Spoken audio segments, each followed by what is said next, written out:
Hello, hello, hello, hello, hello. Welcome, my friends. Welcome, welcome, welcome. Here we are. It is a glorious, what is it, Wednesday, I think, here on this planet that I love to call Earth. But welcome. We have a brand new game that is out now today. It is entitled Stalker 2 Heart of Chornobyl.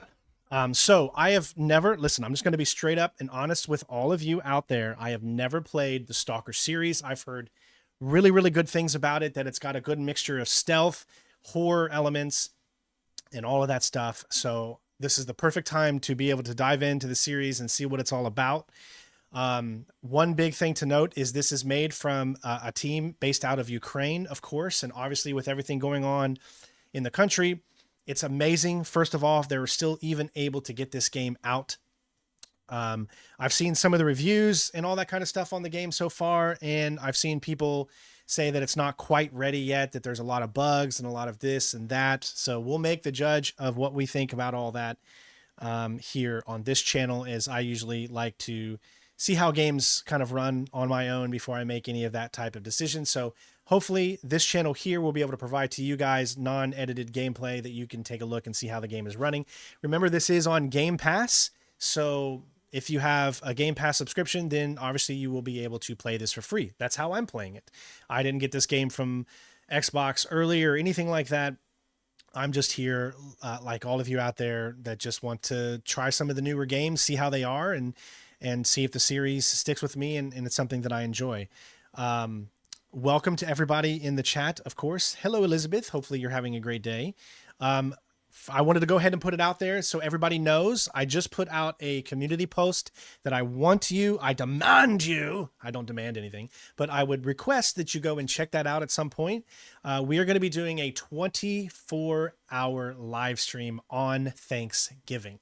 So I know a lot of you might be asking, Strain, why are you not going Thanksgiving? Why aren't you doing Thanksgiving with your family and all that kind of stuff? Well, there's a few reasons as to why, and I'll explain here real quick, and then we'll get on with Stalker 2. But I'm gonna have a video showcasing the live stream. I made a nice fancy flyer. Took me a few hours to edit it all together, so it'd be a lot to me if you went over there and checked it out. Trying to get a little bit more professional on the channel here. But essentially it comes down to this. My wife is going to go visit her brother for Thanksgiving, and she's going to take Ella. They live about 5 or so hours away.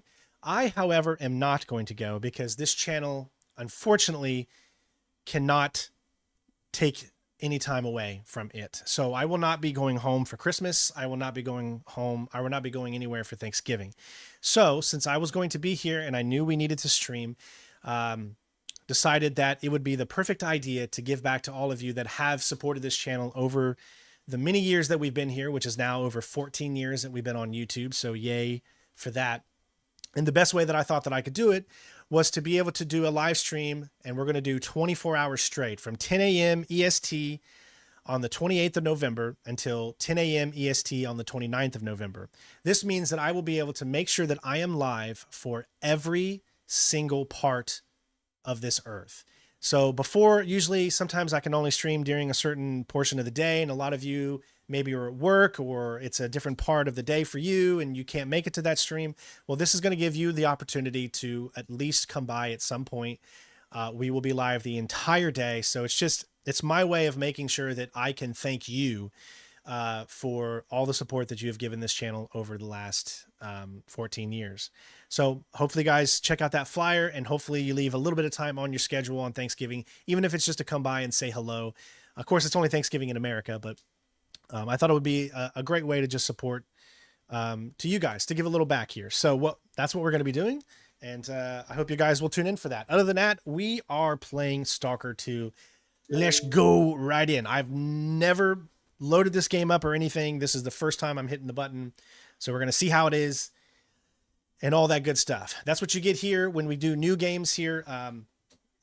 Games especially that might not necessarily turn into platinums. I don't think this game is going to turn into a platinum for me unless we end up just totally loving this game and it's the most fun and we're having and stuff, because we do have a busy slate going on right now of all kinds of things that we're prepared to do for the channel to give it some more youth, you know, trying to bring the channel back to its glory. I don't think we can ever bring this channel back to its glory days of what it was, you know, like 5, 6, 7 years ago when we were actually getting a lot of views and there was so much more people here. And, you know, but you don't want to dwell on the past. You just want to fix the mistakes you've made and try to move forward. So that's what we're doing here. And that's what this new direction that we're kind of leaning into now with 3 streams a week. Obviously there's more than 3 streams this week because some games come out on different days. So we had to adjust, but that's the new schedule. So the new schedule is going to be 3 streams a week, and we're going to take those streams. I'm going to record each and every one of those streams, not this one, but normally when we do our platinum guides, and I'm going to condense what we did that day down into a more fitting factor for those of you that aren't able to sit and watch through a 5-6 hour live stream. So now you'll get more of a 2 to 3 hour experience. I will edit it down so you guys can watch that for those that can't make it to the live. So if you want to watch the live, you of course can. You can watch all the stumble throughs, the multiple restarts, the things that we're trying to do. But if you want to watch a more edited version of that, of me trying to show you, you know, as we're getting achievements and trophies and stuff, you'll be able to check that out as well. Plus all of the different walkthroughs that we're going to have going on, because walkthroughs are back. So excited to have time to actually do videos from now on. So it's a little bit of a change. Again, you know, we like to change things here quite a bit, but hopefully this is going to be a welcome change for everybody. Let's do this. No more talking about other stuff outside. Let's just talk about this. All right. All right. So this is the Xbox Series X version. I don't have the PC version. It might be on Game Pass. I'm not 100% sure if it's on Game Pass or not, so don't quote me. But we've decided to go with the Series X version anyways. Just going to turn that up just a little bit.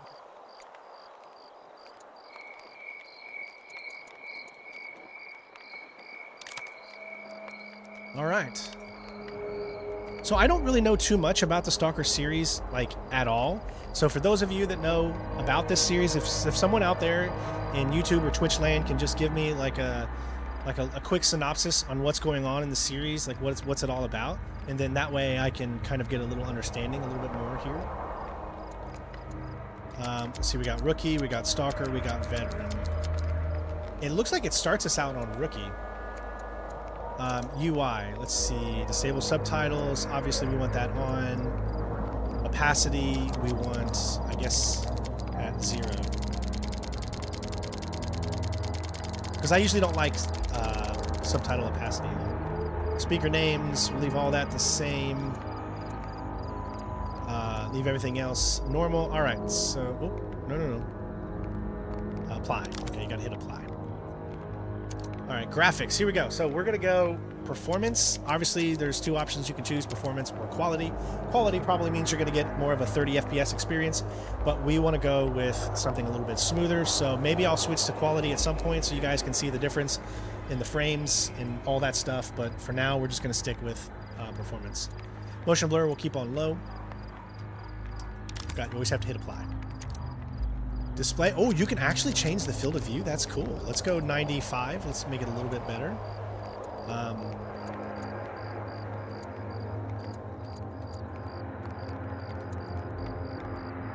I'm going to turn my interface brightness up. I like to have the interface brightness up. Make it stand out a little bit more for me. That's just me, though. Master volume. Is there any...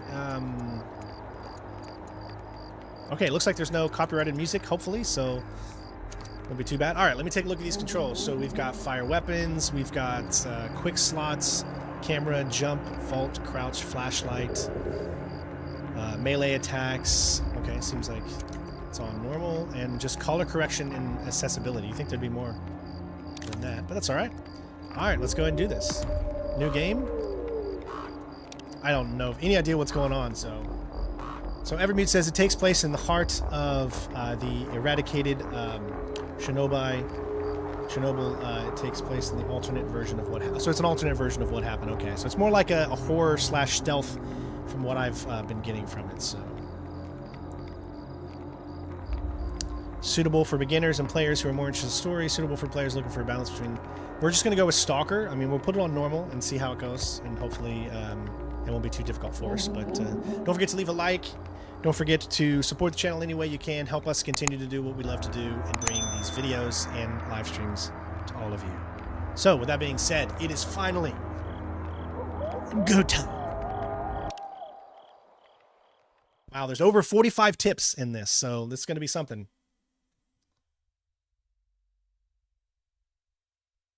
So my first impression of it kind of reminds me of like the Metro series, right? Would you say that it's anything similar to that?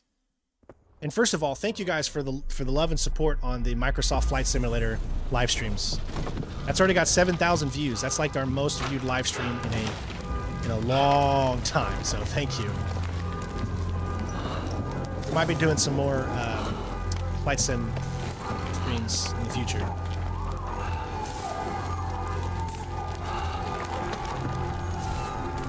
Yeah, it's kind of like a mixture of horror with stealth, I believe, Rochelle, but maybe they can explain it to you a little better. I'm gonna try to be quiet so you guys can hear all this.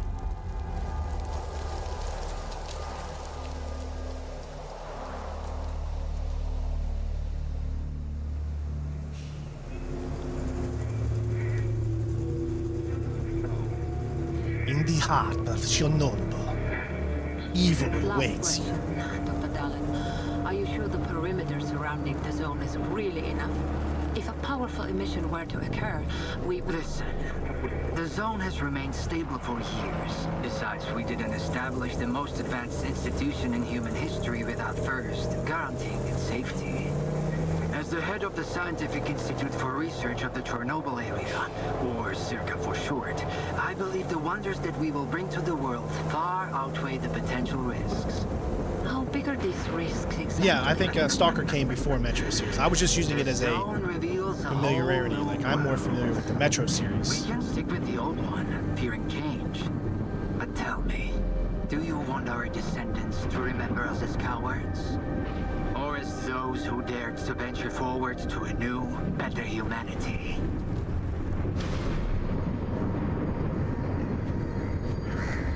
So there was a second disaster back in 2006 in this alternate timeline. Okay. Hey Logan, how you doing, bud? What's up, Bad Looney Fred? Welcome. I remind our listeners that a similar incident happened in our region quite recently, ruining homes and livelihoods.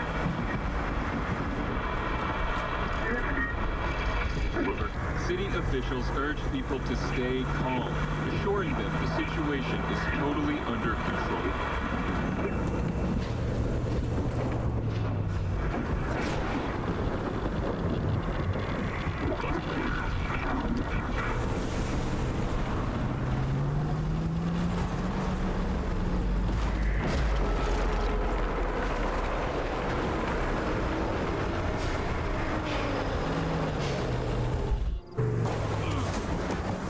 Well, Metro is based off of a book series, so Metro probably came first in the book series, but games-wise, it didn't come out until 2011 or something like that. Zone is really raging today. See that? It was a hell of a blast. Can't remember one. Isn't there like Stalker So Light or something like that? Yeah. Close. Kind of. Let me know if that's too dark for you guys, because it's pretty dark for me too, but nighttime's supposed to be dark. The central checkpoint could be on alert after the emission, but there's another way in. Crack in the wall to the left of the fault. Bugger off! Hope you didn't lose your secret artifact along the way. If it was outside the zone for too long, it will have lost its anomalous energy. But I've got this shiny metal thing to recharge it. One lucky activation, and we have a gold mine here. Sector 9, visual detection of the vault. I say again, Sector 9, visual detection of the vault. Show me what you found.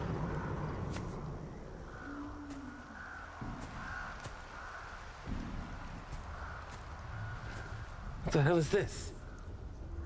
I've seen artifacts taken from the zone before. They always burn out and fall apart real fast. But this one? This one is not from the zone. Oh, I bet. Where'd you find it? In my laundry basket. I think this game is more focused on open world, Scots. Who do you think you're talking to, huh? You have any idea what this scanner cost me? If it's not an artifact, it's gonna blow us all to hell! I won't let my hard work come to nothing because of you. I won't let you push it down the shit. Well, this escalated quickly. This stone owes me a new home. We gotta move. Hey, happy birthday, Bad Looney. Everybody wish Bad Looney Fred a very, very happy birthday.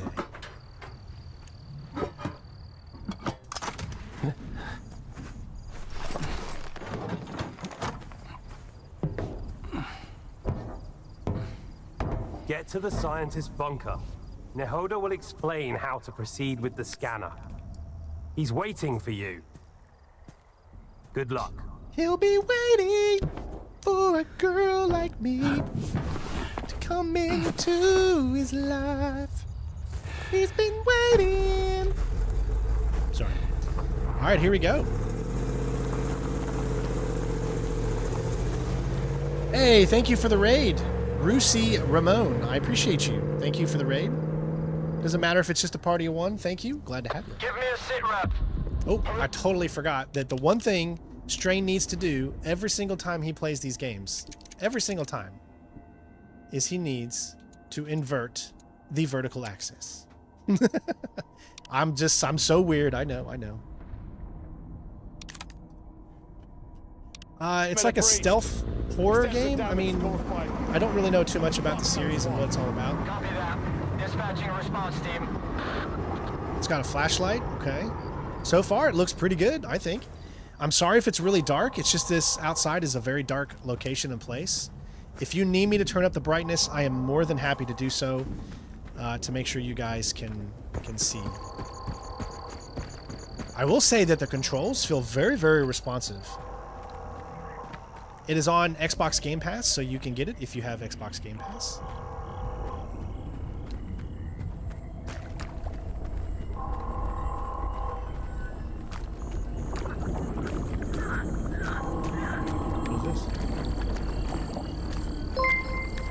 I don't know. For some reason, I thought this would be something you'd pick up or something. I guess not.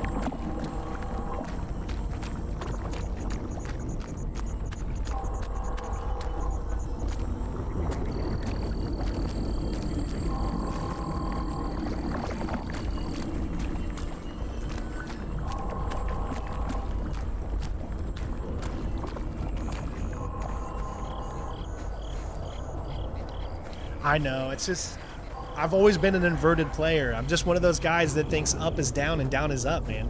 You know, I live a hard knock life. It's because I love flight simulators and I love playing, you know, space games and flying games where down is up and up is down, and I just got so used to it that it for me, if I were to play, I'd be moving around like half like this if I was to play normal. It's so weird. We're all a little bit different, right? That's what makes us so cool. All right, so I've got a right and I've got a left. So I always go opposite of where the game wants me to go. Open PDA, all right?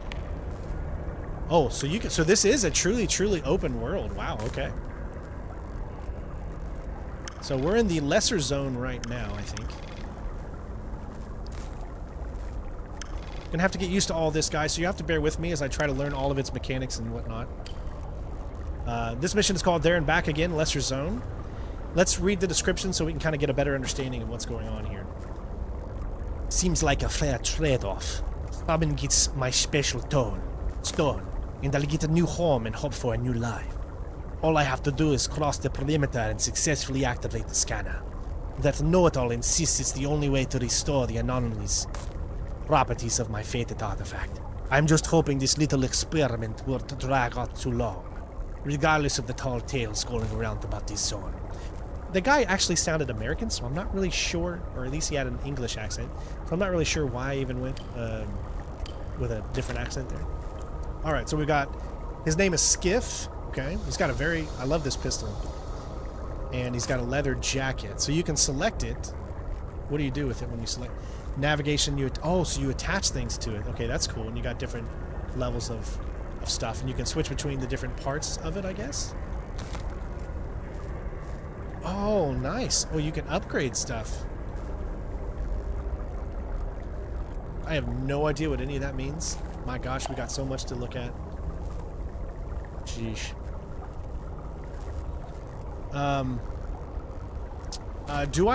You guys haven't answered me if you think I need to put the brightness up a little bit. Please let me know. Wow, it's really sensitive as far as your movement goes.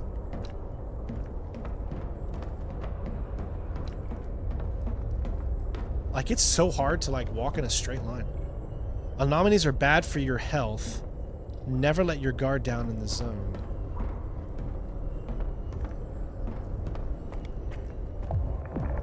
Some items can be damaged or destroyed with weapons.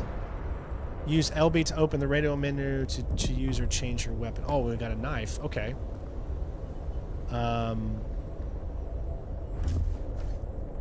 Use RT. Oh, when you open it up, use LT to perform an event. Gotcha. Okay. So bandage, we can pick up or we can use it. We don't need to use it, so we can just pick it up. Ooh! Sausage. I guess you can eat?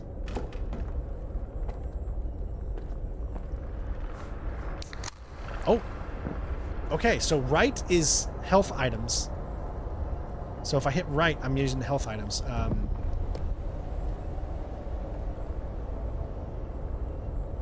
Yeah, okay.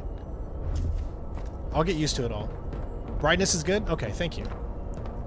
It's Soviet strain. I'm not good with accents. I just like to have fun, okay? So don't quote me on getting accents right or whatever. So far, it feels like it's 60 FPS.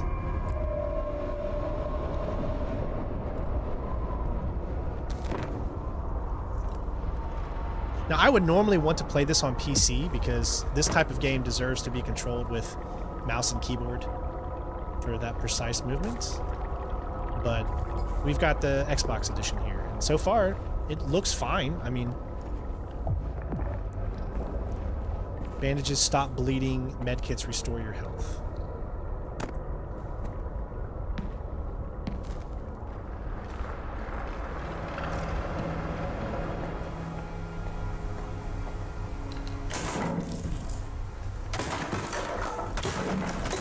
Nice. Oh. Okay, it's doing a good job of making me fear. I'm already feeling pain. I'm a weakling when it comes to horror games. I'm feeling it already.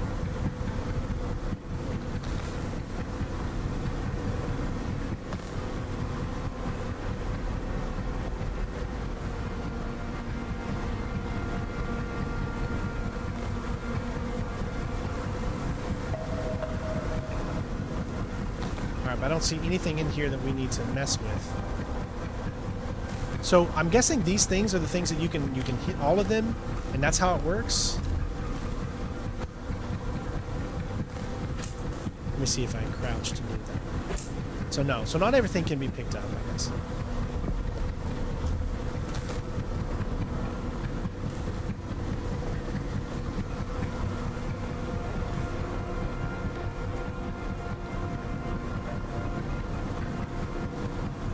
And food. Probably have a limited amount of storage items.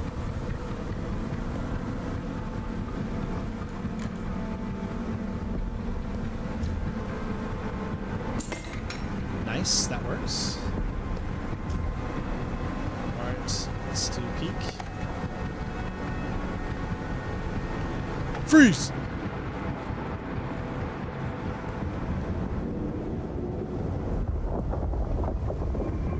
Open the journal. Herman gets my special stone. I like that. You get descriptions for this stuff. I get a new home with our new life. All I have to do is cross the perimeter, successfully activate the scanner. It's time to take a bite. So when you get an icon like that, that means you're hungry. and it's time to take a bite of food. So that's cool.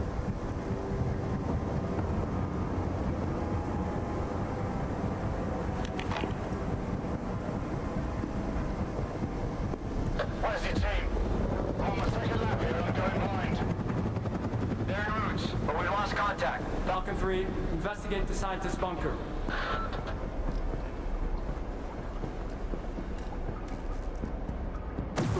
Oh shit, what the hell? Pardon my language. What the f...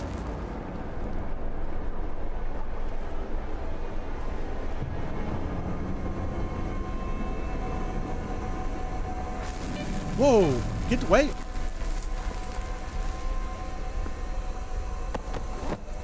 What the hell? Okay, oh. How do I...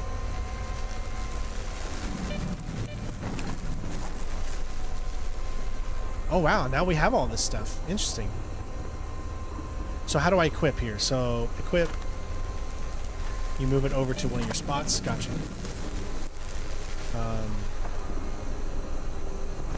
Okay. And now I should have that. That's interesting. Okay. All right. So I'm thinking that I cannot be touched by this. So I probably want to wait until it's...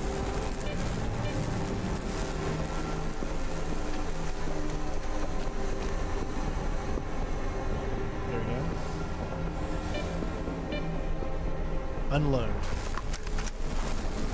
Oh, I got hurt.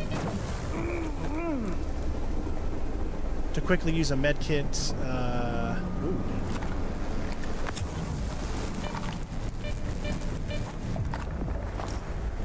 Okay. You should always have med kits and other consumables at hand in the zone. Assign them to quick spots. So med kits are on the left. Looks like a bar is on the right, or maybe that's a bandage or something. Like I said, it's going to take me some time to get used to this, but we will get used to it.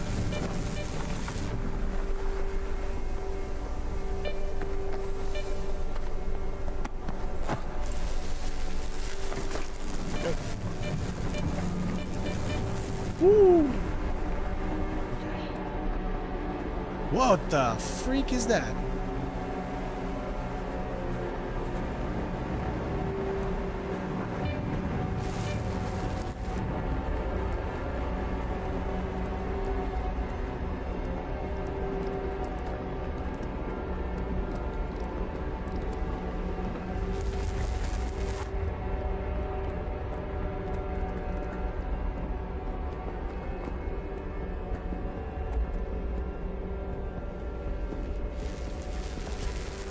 Okay, it stops there. Okay. Another med kit. Ooh, this is interesting. Very interesting to me so far.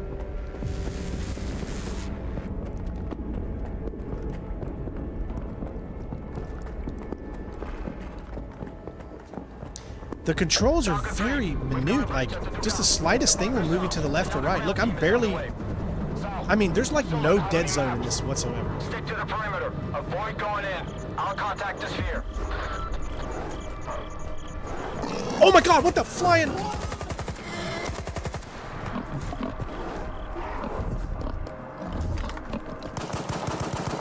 What the hell was that?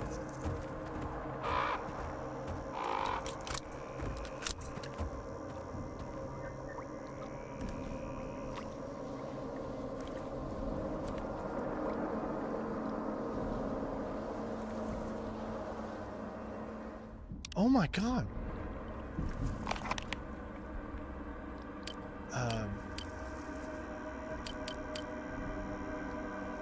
Wait, how do you get to the inventory again?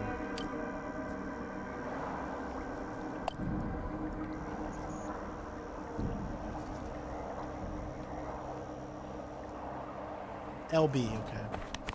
LB brings that up.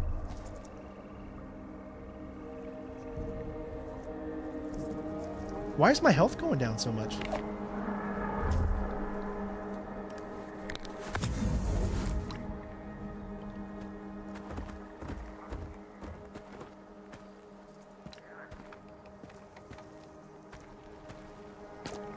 You have to apologize. You have to excuse me. It's going to take me a little time to get used to this.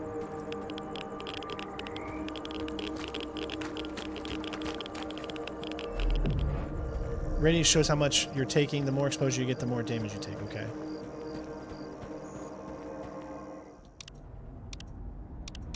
Go ahead and save here.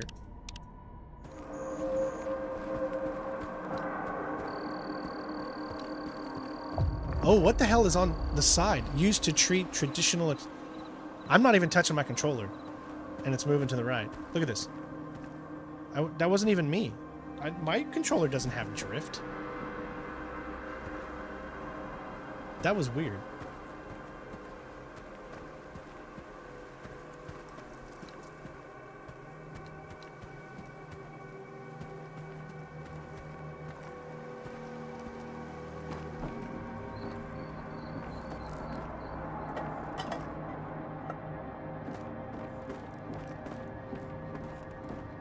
Whoa, why is it drifting like that?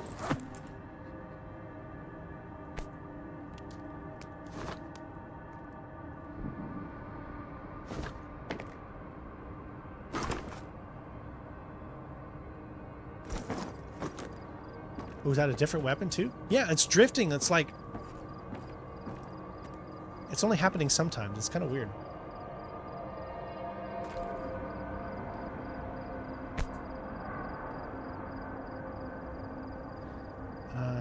Okay, let's see.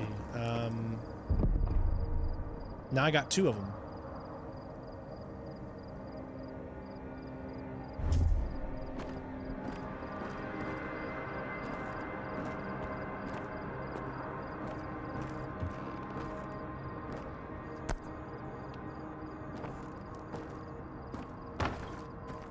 Oof. Oof. Nasty.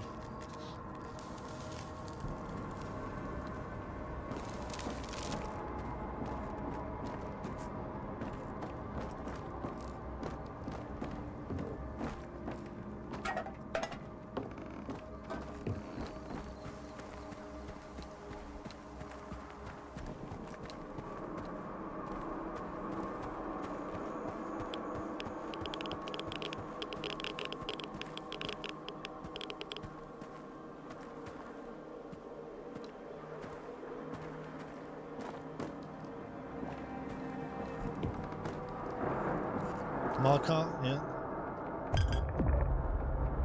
Used to treat radiation exposure. Okay. Myriad 1 to checkpoint south. The bunker...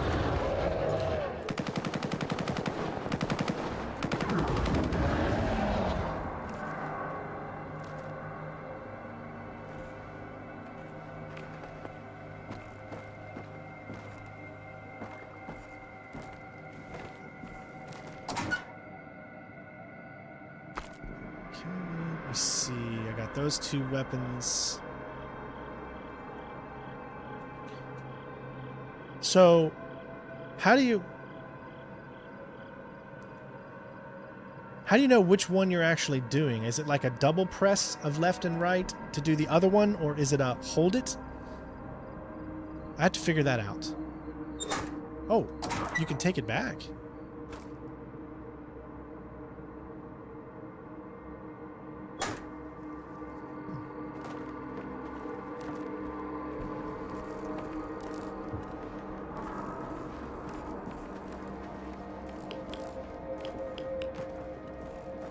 Alright. So I know that there's some type of monster out there.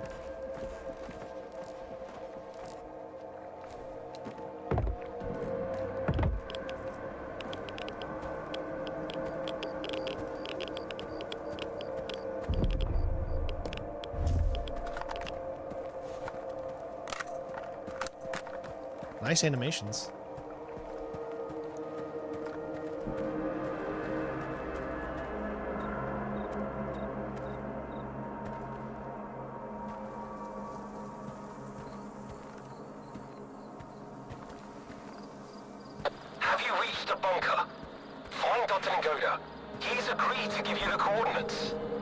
I don't think it'll be that easy, but I'll figure it out.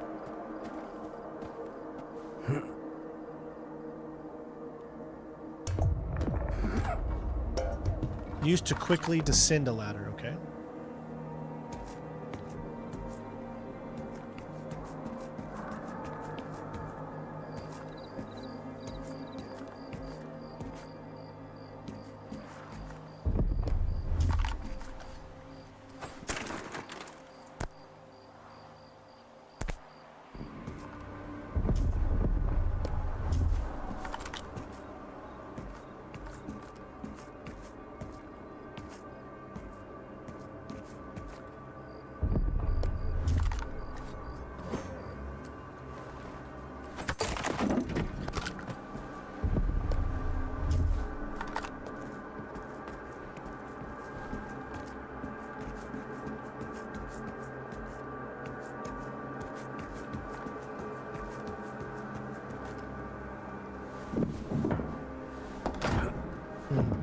Hey, Jaish.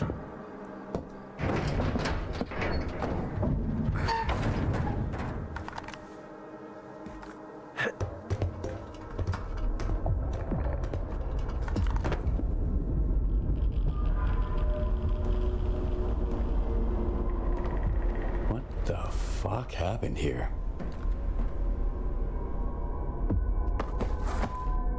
Anti-radiation drugs.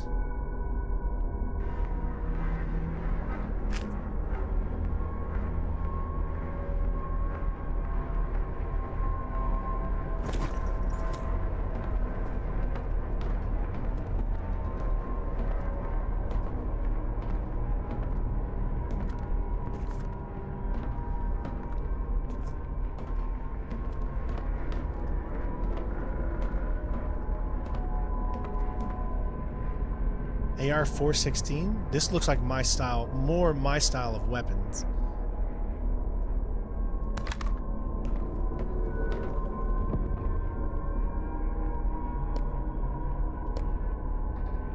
Where did it go, though?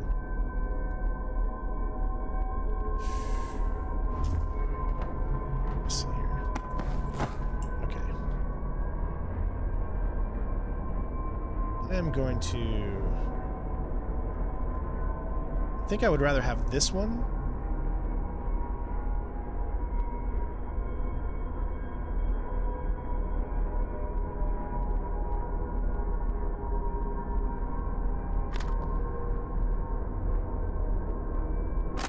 There we go.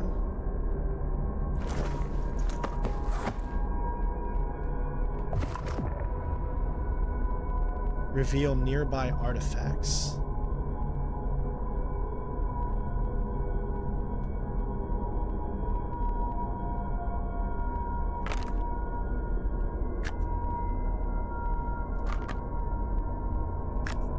Huh. There we go. Equip it.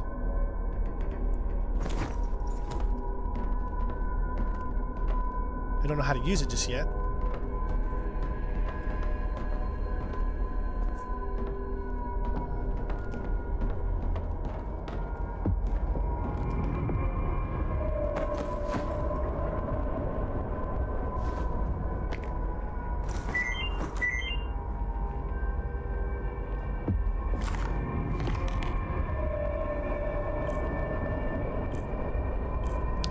I like the way everything is set up. Yes, Game Pizza. I'm going to be doing way more walkthroughs. Right now, I'm currently What is it? Any working updates? on the Lake House for Alan Wake 2 DLC. Scientists. Dead? Oh, God. We're screwed. Get out of there immediately. Stop freaking out and tell me where the data is stored. Find his laptop. The coordinates should be in there.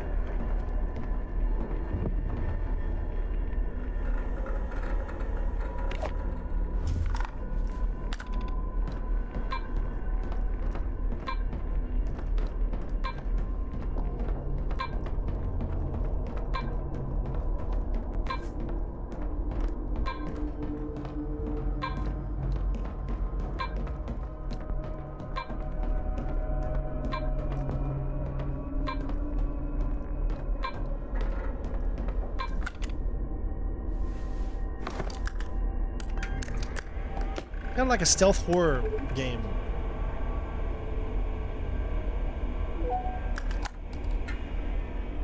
Hey, Nagoda. What's up? Have you met Herman's client yet? Tell him a new mission means new coordinates. New coordinates means a new bill. Nagoda's dead. I'm Mr. Client. Whoa! That's a hell of a mess you got there, boys. Well, screw that smart-ass bastard. I never liked him anyway. Hold on a sec, Mr. Client. Did Herman at least tell you what to do with the coordinates?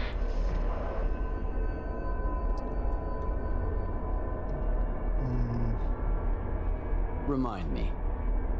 Holy fucking cow. Will you let me eat in peace for once? Alright. Follow the coordinates and stick your scanner into the ground, and then back off. When it's all done, you pick it up. Got it? If not, that's your problem. I'm not a damn help desk. So long, Mr. Client. Huh. Do you have the coordinates? I hope you do. Things are about to get a little more complicated from here. Good thing it's been a walk in the park until now. First, find the detector. This is a mobile lab. The scientists ought to have at least one. I've already got a detector. You'll need to acquire an artifact to shield yourself from the scanner's radiation. If you don't, you might end up joining Nagoda. How? Find an anomaly. After the emission, it shouldn't be that difficult. Then use the detector's signal to navigate it. If the Stalkers have figured it out, I'm sure you can too. After that, attach the artifact to your belt and go plant the scanner. Just try not to get killed in the anomaly. That would be rather embarrassing.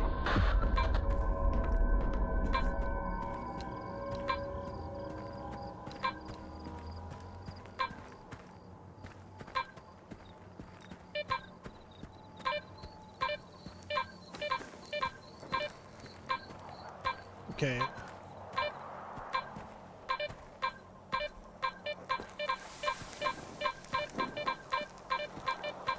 What am I supposed to do at this point?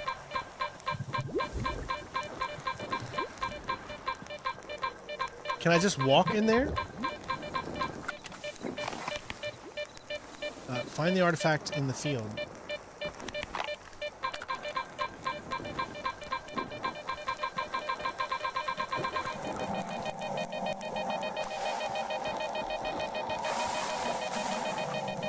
Okay, now what?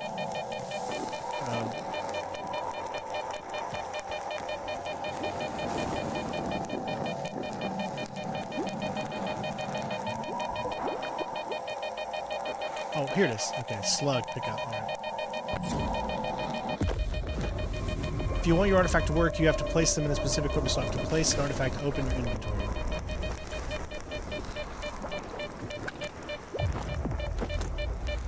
Okay, to examine an artifact, select it in your inventory and use that, alright?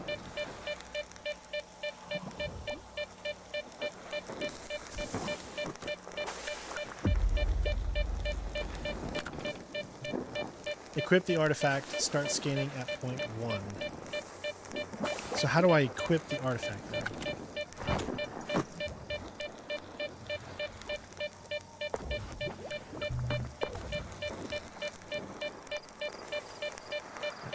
Okay.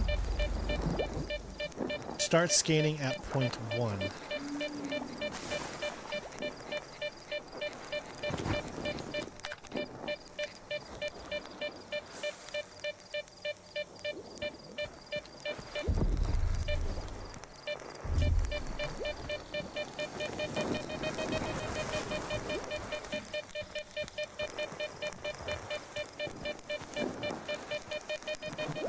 I'm just assuming I'm supposed to keep going here.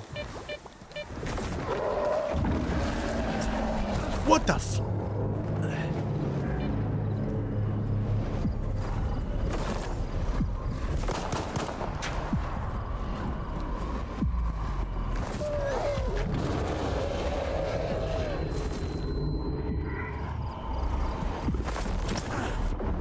What?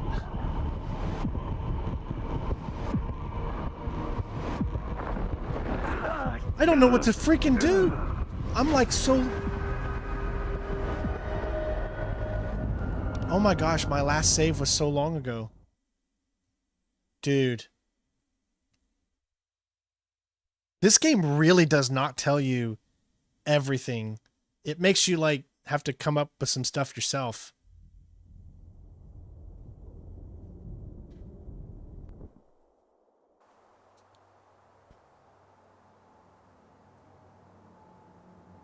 Please don't tell me it took me back to...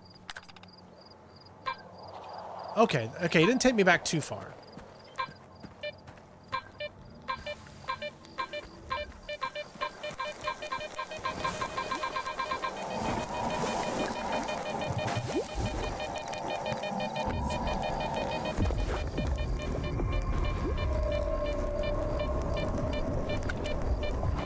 We'll figure it out here. I mean, that's the whole thing, is we're trying to...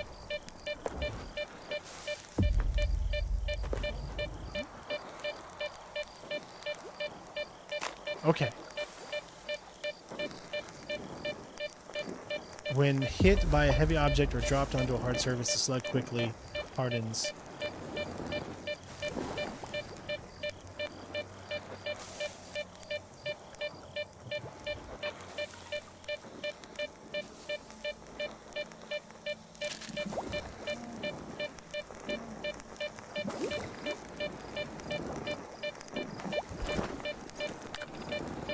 Alright, so I'm going to save here.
Did I get it?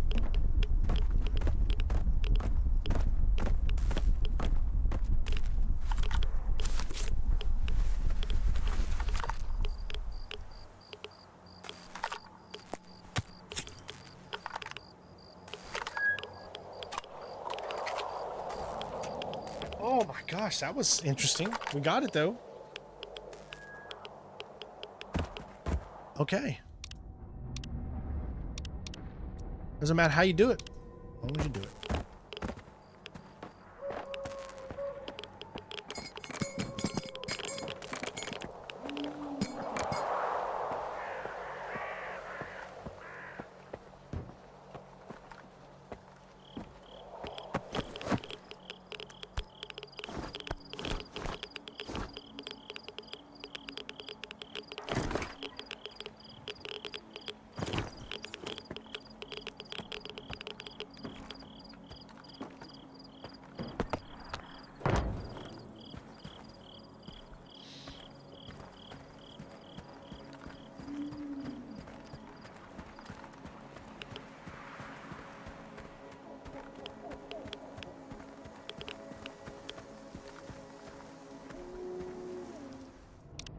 Don't be saving a lot, just to be safe.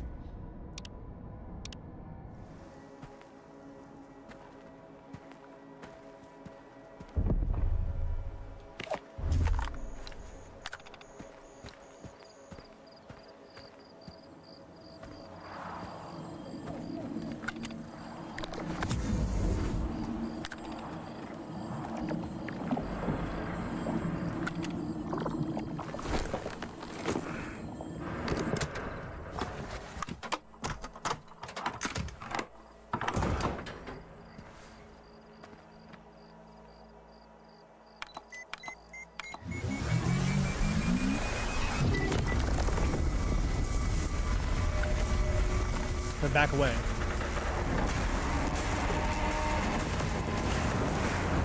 You alive? I'm okay. Is charging always this noisy? No, but that rock of yours is pretty unusual. Check the scanner quick. Is it charged?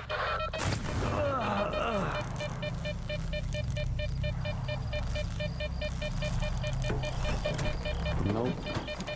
I knew it! I told you to get out of there! Hurry back or I'll leave without you! Calm down. I've got some time left. Heading for the next spot.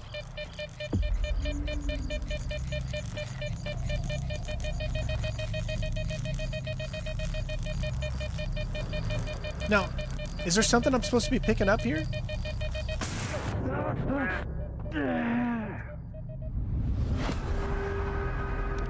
Mistakes were made. I'm still trying to get used to this. This is like so weird. So when there's the thing scanning and it's telling you something's nearby, does that mean that we can pick something up? Or am I not supposed to follow where those things are going? Because last time I followed that thing, it told me where something was that I could pick up. So I was assuming I need to go to wherever the beep is at its loudest so I can pick that up. So that's why I was a little confused there. Let's try this again.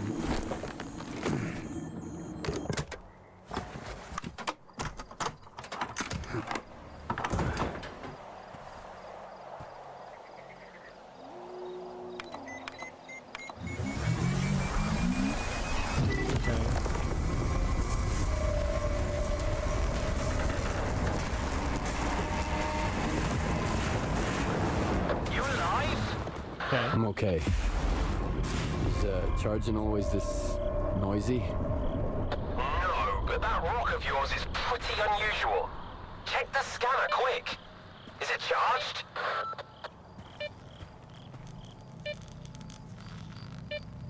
All right, so now I'm guessing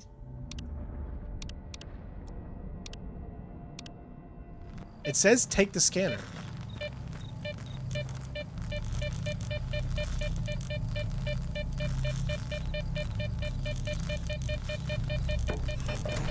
Nope.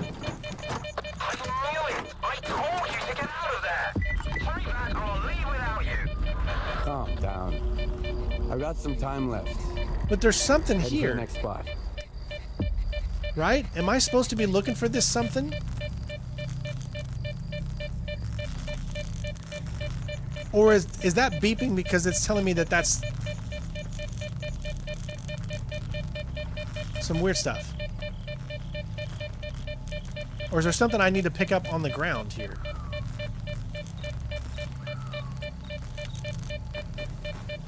That's the only thing I don't understand quite yet, so I'll just keep going for now.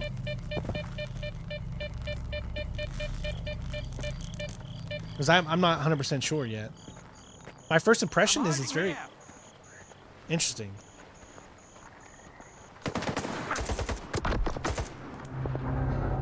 Fuck him up with a grenade.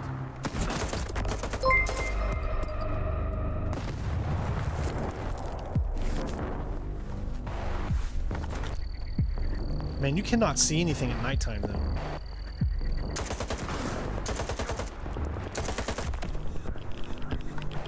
I'm sorry, it's just so dark right now.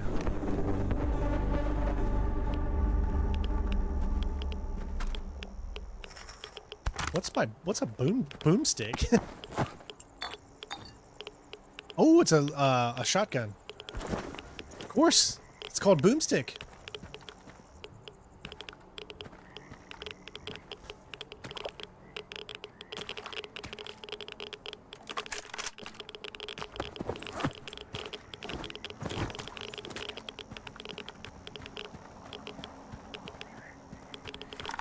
Oh, no, wrong one. Dang it, I keep doing the wrong one. I'm trying to remember this. Hold it in.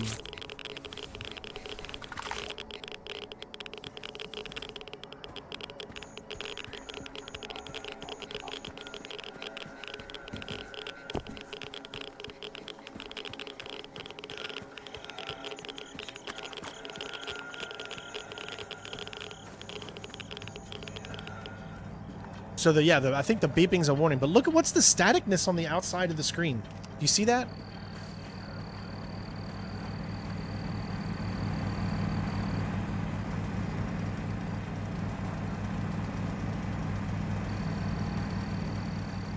Do I really want to go in here?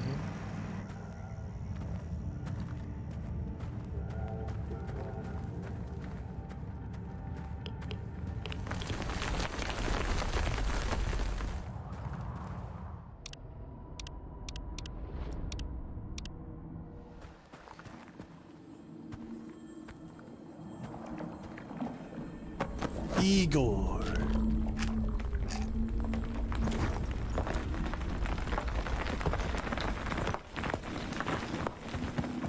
Here we go.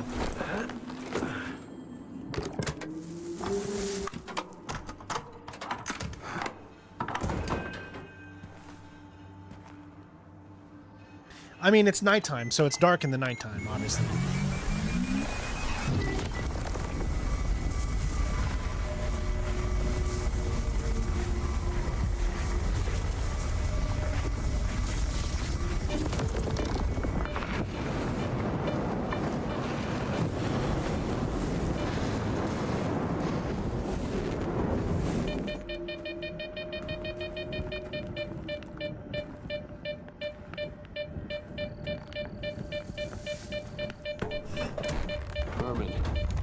Premium coordinates smell like a scam. These coordinates always work like a charm. But the emission could have thrown a wrench in the works. We'll find out soon.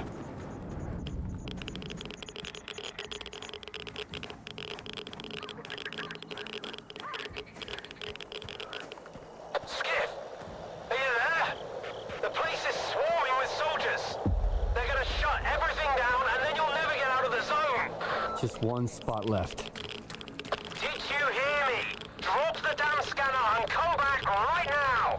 I've got nowhere to go back to, Herman. Over and out.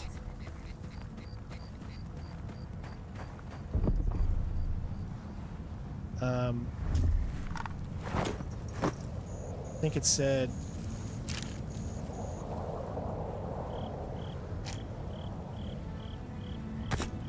There you go. See, that releases...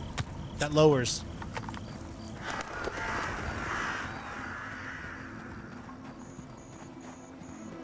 I can't wait till we get to some daytime gameplay, because I cannot see a thing. You gotta remember, I have all these lights on me. To make sure that my camera is lit up enough.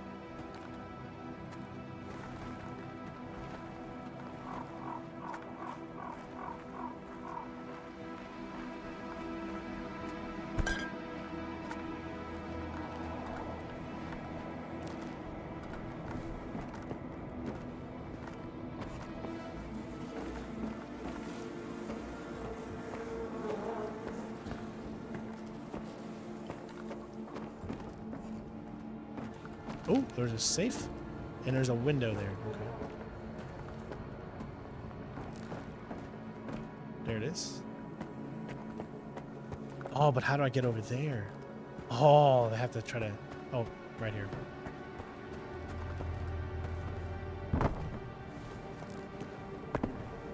Okay.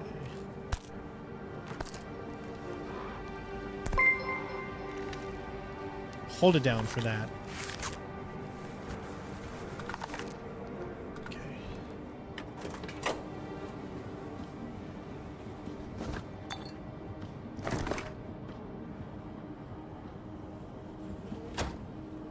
Nice. Yeah, I mean, I'm digging it so far. I think I need to see some gameplay with it during the daytime, because it's really hard to see at night. I mean, I can admit that. Hey, thank you for the donation, Jake from State Farm. Dude, thank you. A 20. We're just, I don't know what A is. That Australian? So could you let me know, Jake, how much that is in American, so that I can add it to the thing properly? But other than that, thank you so much, bud. Wait, I don't even remember if I saved or not.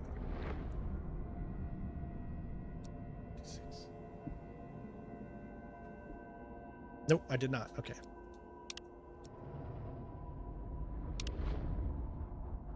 Our first super chat today. Thank you so much. All right, so this might be the looks like the last set scan that we have to do. Sorry, when it's a concept of a game that I've really never played before, I'm just trying to get used to it, so I look like a total noob when I'm trying to figure things out here, but it's a part of the process. And you might want to back away, dude.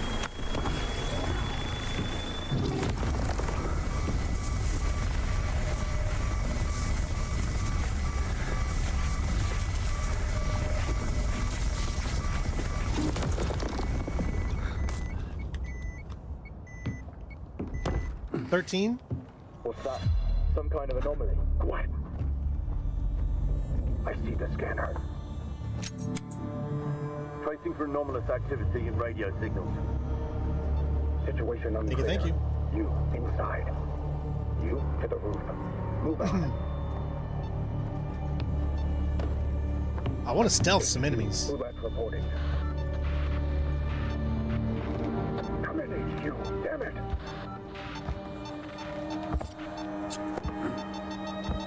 Stalker PDA detected. Someone here!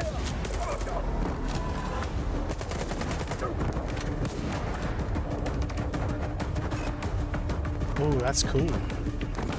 Why do they have to make this the nighttime mission, though, man?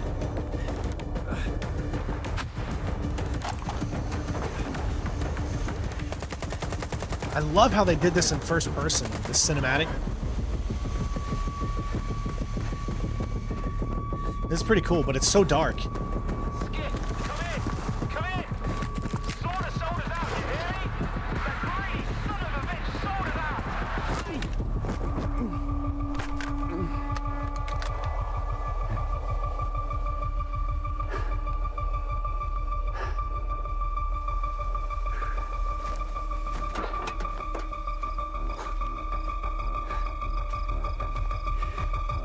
Finish him.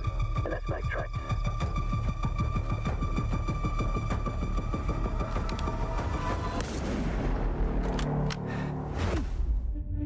So he didn't kill us.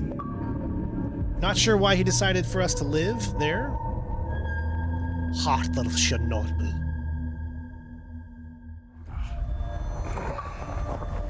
Yeah, I know that whole thing has been so freaking like dark.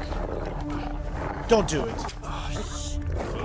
Okay, well maybe you need to at this point. Like just punch him. Give him a good punch. Oh, why? Whoa, whoa, whoa! Some fireworks, huh? Richter! Welcome to the party! I'm your guardian angel. Only true Here's Arnold the bolt. Schwarzenegger fans are gonna respect that quote. Where the hell would I need a bolt? Take a look around. Crap. Yep. Toss it into the anomaly, then while it resets, run like hell. Got it? Now go.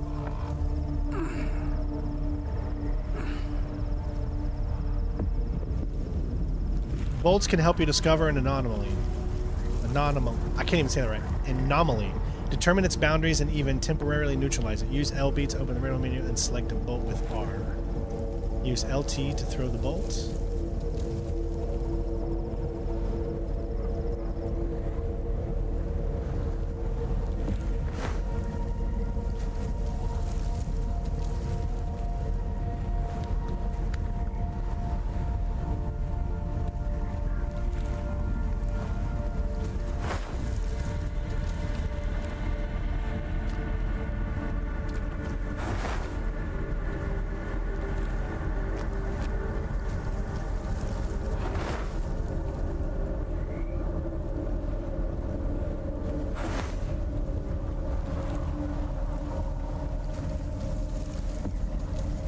Interesting. Oh, that's how you get biome. Okay, I see now.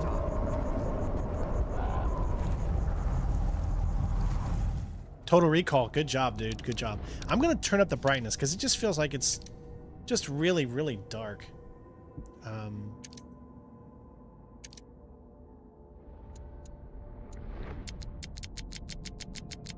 We'll see how. We'll turn it up this and see what it does. Maybe even gamma up just a little bit. Hold on, did that say I'm in Rec 709 or no? Hold on. Image encoding Rec 709. Why is that Rec 709 when I'm in the HDR? Hey, that should be hopefully a little easier for you guys to see.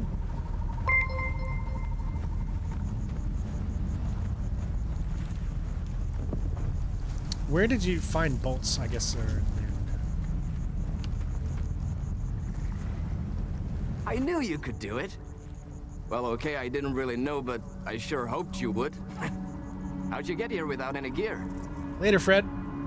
Oh, it's okay, like an RPG kind of system here.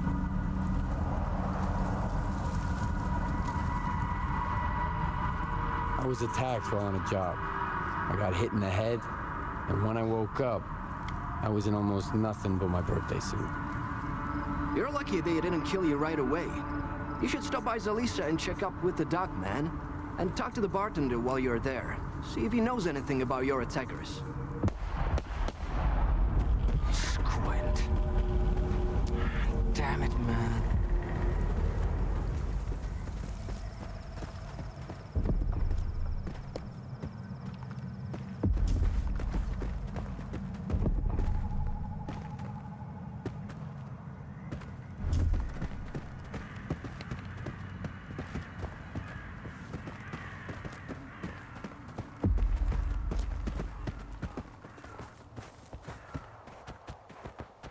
Yeah, this is where we started this. You wanted to settle some scores, didn't you? Shit. The timing couldn't be any worse. I got nothing. I don't have any.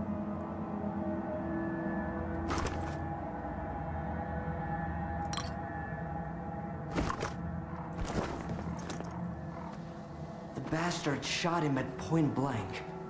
Then took everything, even the sensors. Fuck. Now the entire lesser zone is gonna Now have I to wish I clean wouldn't up have took this out that mess. safe. Why is your ass still here? Head over to Zalisa and keep your mouth shut. Unless you want both of us killed.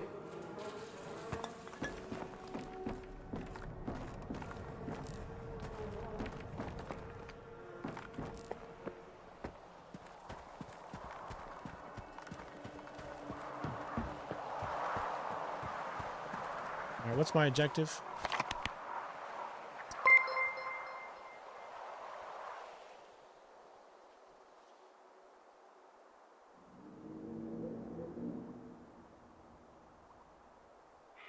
Can you set a waypoint? Not that I can see.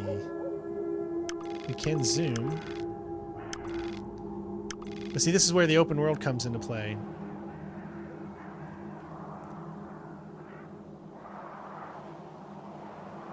You can track. Okay, so here we go.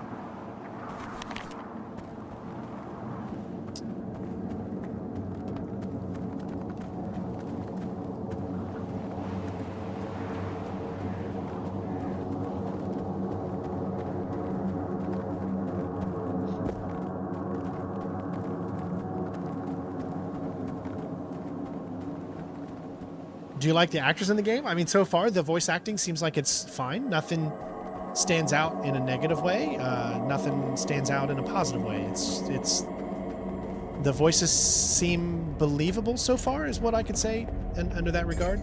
I mean,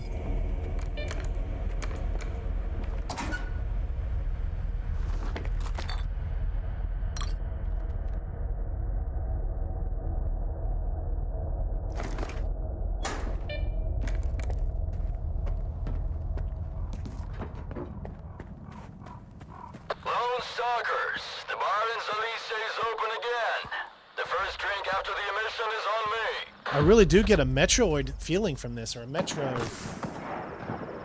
series feeling from this.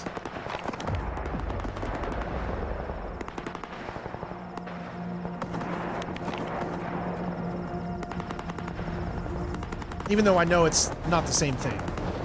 I'm not dumb. I'm just telling you the feeling I get.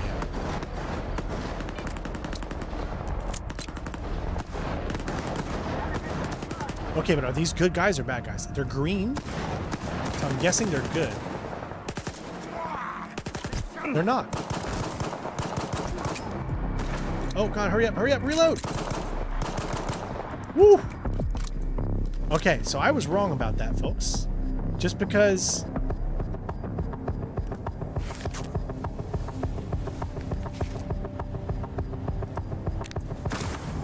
See you there?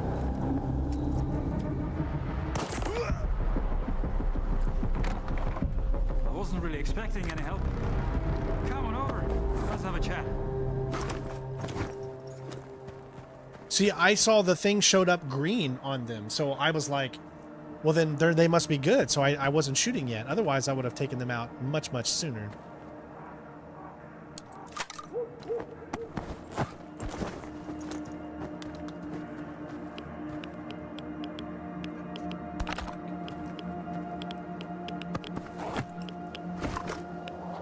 Okay, so we should have some more weapons. Good. So we got just 5. Alright, so this is...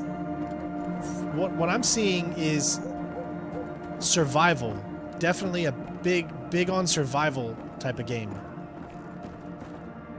You fucked them up pretty good, eh? I didn't expect anyone to step in for me. Is this not on Rare than PS5? most beats around here. Normally, folks in the zone just I don't walk know. past See, I other really don't people's know. troubles. They've got their own shit to deal with. You are new around here, ain't ya?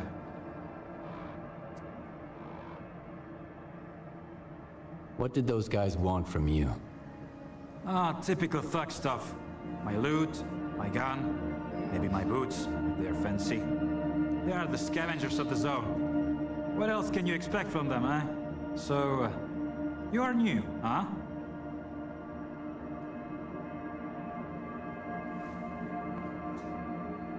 Did I get another donation or something?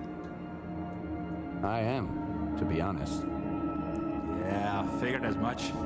But you have definitely taken out a few scumbags in your Oh, I day. didn't see it. I'm sorry. Thanks for Who else having my donated? back. Please let me know. I might be pushing my luck here, but could you lend me a hand with something else? You're saying that means 21? I didn't see a donation, so let me know. For whatever reason, my audio is not showing up, so it's not letting me. I can't hear it. Whatever. Sean just tipped. Oh, Sean and Coyote tipped. Okay, let me look up.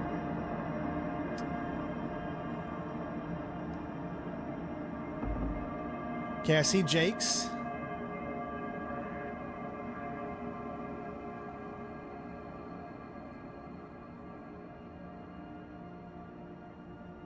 There it goes. Coyotes, thank you.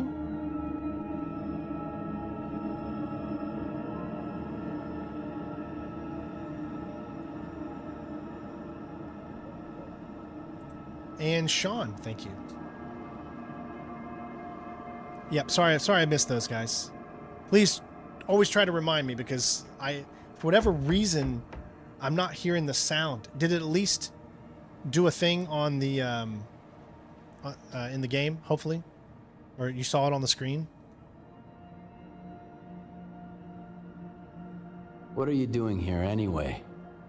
I could ask you the same thing, but I won't. The less we know about each other, the better. Loose lips and all that, you know?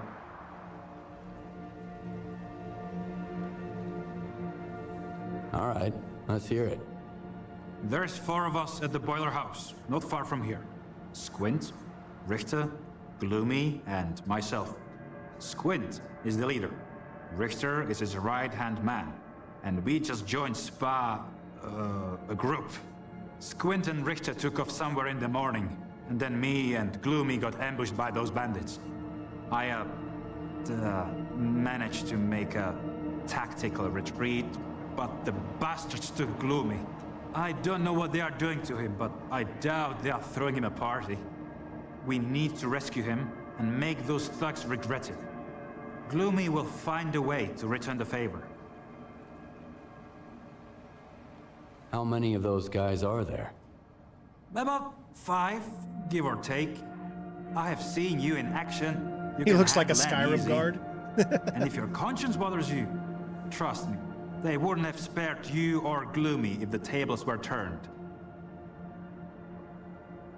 All right. I'll do it. For real? Dude, you rock. Don't worry, I won't just send you there empty-handed. I've got a stash close by. It's got everything you need. Agent, A gun, so some far, at least on ammo, Xbox, the whole shebang. I haven't seen Whatever any you don't glitches. use, consider it yours. Just make sure you've got Gloomy's back, alright?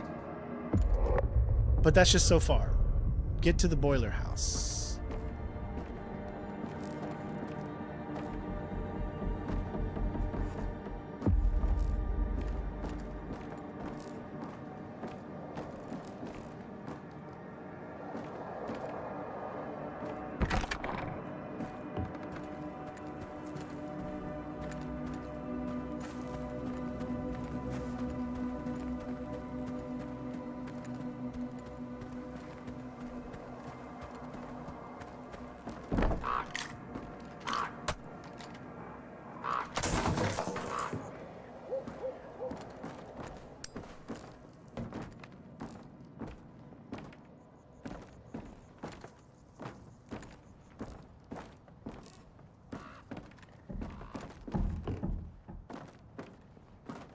Looks like there's nothing in this house.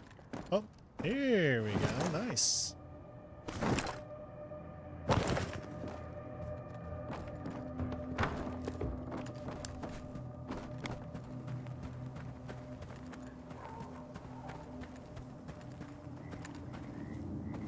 Like there's something in this house.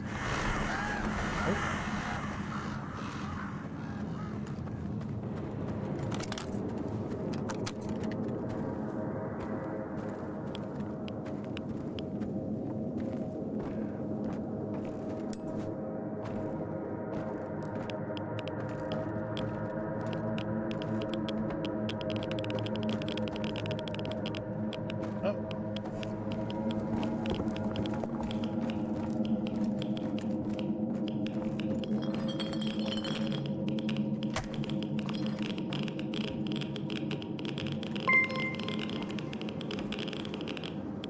There's some radiation here, but I'm not seeing...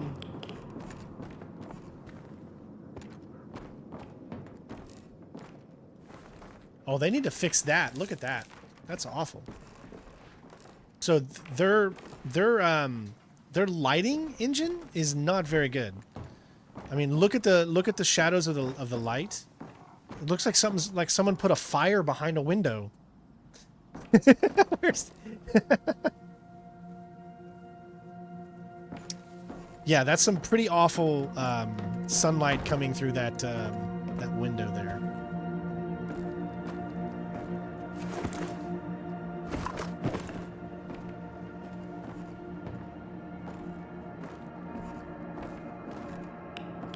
So, is there something? How are you supposed to find? Like, there's supposed to be some type of stash?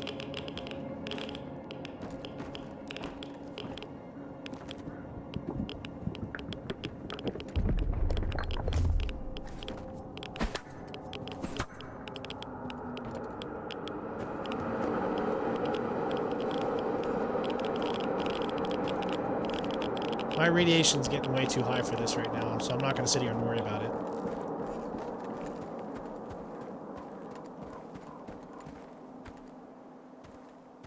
But I guess there's some type of stash in there that you can get. I don't know if it's outside of the house. No. Alright, well, it's not that big of a deal. I mean, you know me, I usually like to look for things, but I didn't see anything. Do we just get a new sponsor? Hey, Games says it's his birthday as well, so happy birthday to Games. Welcome to Solid Snake. Nice. Thank you for the new membership from Agent Nut. Or Agent Null. Agent Null. I appreciate you. So does your radiation go down, or is that something that you have to use these things for? Increase hunger, stamina costs.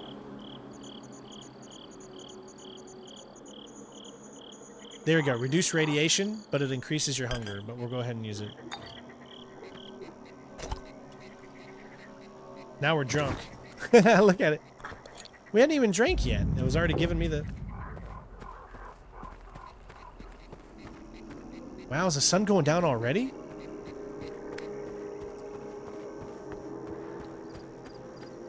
I love the drunk effect. Yeah, the sun is already going down. Jeez.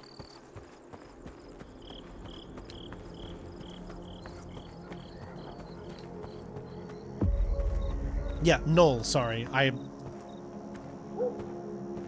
For whatever reason, I looked at it and I thought it said nut. Oh.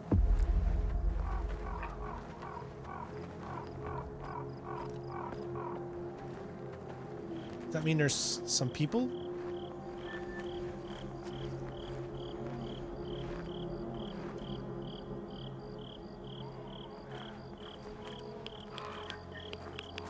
Yep, I see him there. Okay, he doesn't know that I'm here yet. No, they totally know that I'm here now.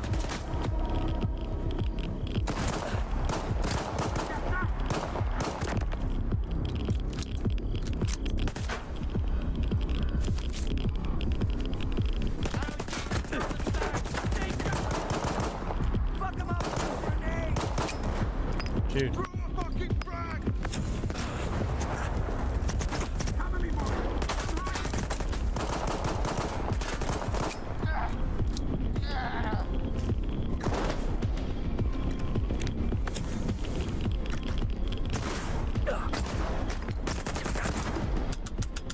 Oh, come on.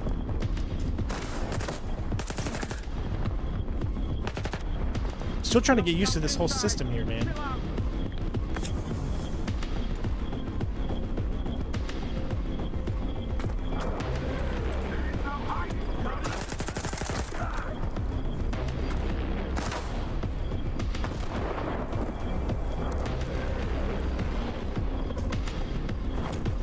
Oh, it's...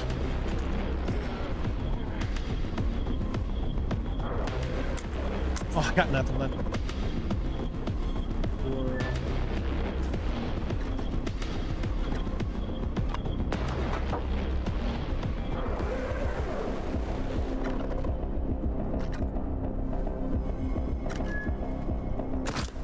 Oh my god, dude, it wouldn't reload. It said I had one shot and it wouldn't shoot. I'm not even kidding you. What the hell was that? I was literally shooting it. It said I had one shot left and nothing came out of the shot. So yeah, this definitely, I see some DayZ in this as well. It seems like there's absolutely zero reason why it would not let me get off that shot there that I just shot with the shotgun. It said there was one left. What the hell?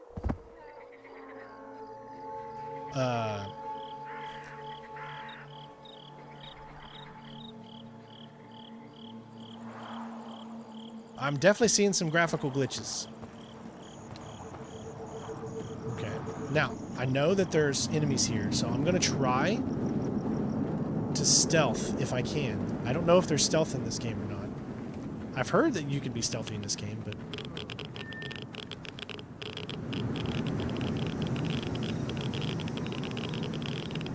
Can they see you through walls? What are you waiting for? Find him!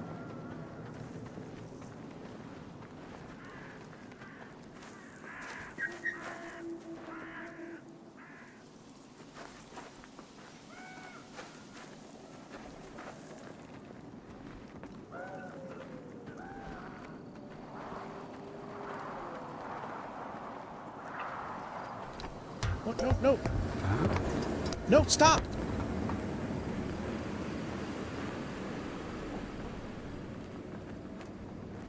Come on, spill it, chump. Where's the money? Relax. Up your ass. Hey, Val! Put us plugging up. Hold on, I remember now. Well? Oh my god, is that his weapon? Get him! Okay, well, there's definitely some jank. For sure.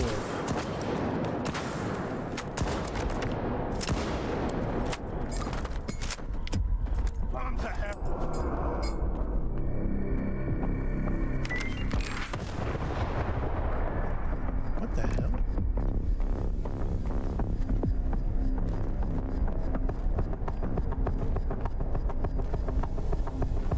there is some... Definitely some jank.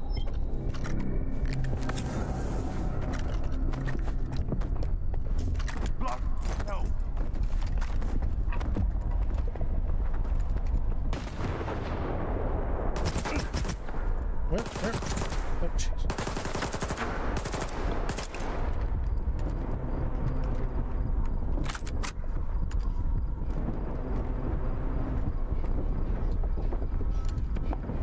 So you can stealth, but it's pretty hard.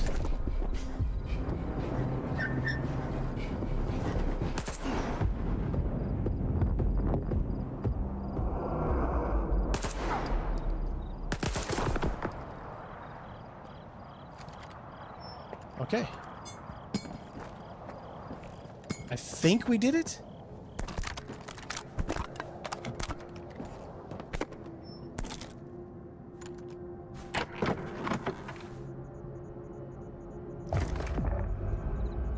Weapon attachment. You received a weapon attachment compatible with your weapon. Attach it either in your inventory or in the attachments menu.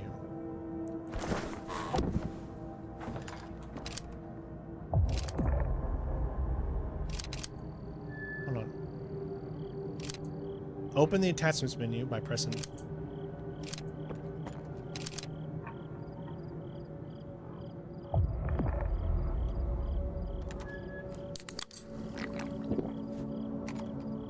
Okay.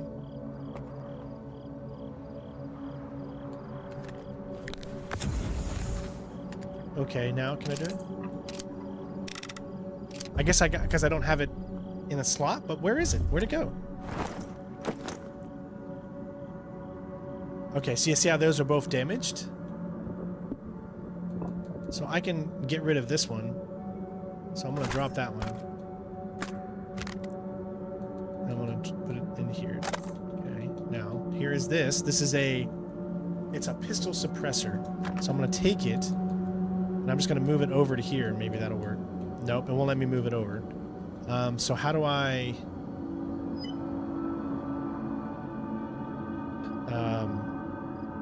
context menu. There you go. Skiff's pistol. Attached to. There we go. Okay. So we figured that out.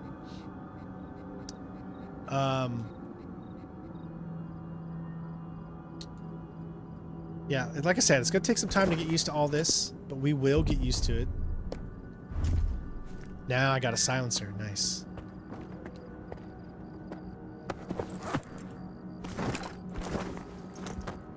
Alright, so we're going to go ahead and pick up that boomstick. The reason is because the one that we currently have equipped is damaged, so why don't we drop that one? Actually, it's damaged too.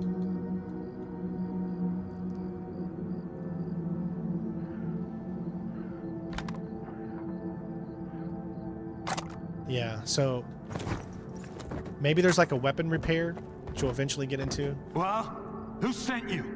Richter?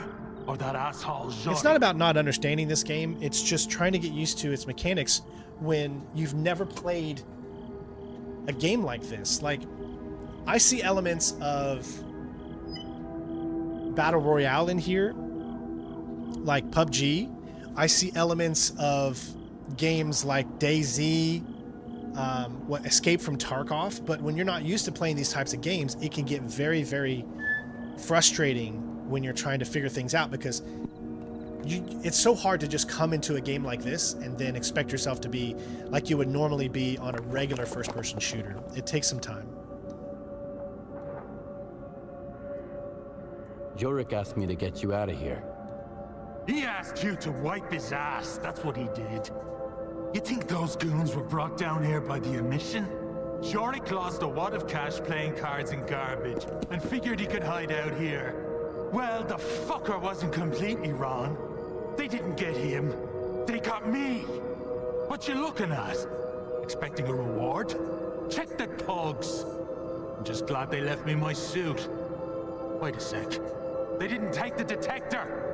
Those scumbags think they're too good to dive into anomalies looking for artifacts. Easier to shake down a loner on his way out. Assholes.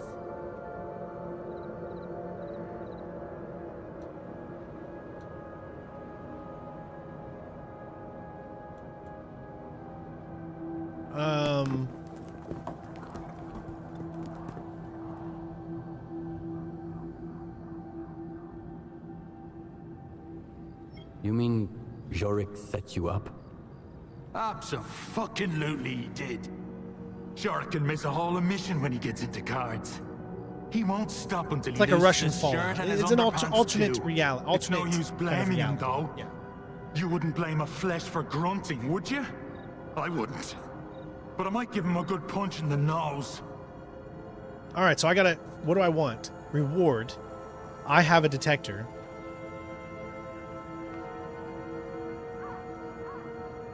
Why not? I've already got a detector. Well, congrats. Now you've got 2. Do I look like a department store to you? Fine, fine. I left my backpack in the cave. Go have a look. If you find anything useful, it's yours. Unless the bandits beat you to it, of course. Thanks for the help, Stalker. But don't count on anyone standing up for you if you run into trouble. You'll be better off that way. I'm trying to open the PDA and it won't even do it. All right, you stupid asshole. Whoa, it's not even opening the PDA. You have no idea how glad I am. Why don't you come a little closer? Let me get a better idea. I've got something I need to take care of, so why don't you take a breather and cool off? I'll be right back. Dumbass. So there is definitely some janky stuff going on that they're going to need to completely iron out, from what I can tell. What would happen if you just, like, shot him?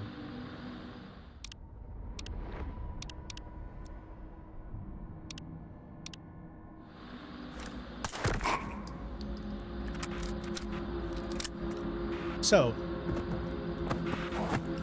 that's what happens when you shoot him. We got some good stuff. Hey, look at that. All right. See, there's a reason for it. Unload. There we go. Drop. I think the yellow is probably better. Equip. Yeah, that's right. We shot him. We shot him. Unload. Unload. Drop. Drop. There we go. I feel good about that. Strangely, I feel pretty good.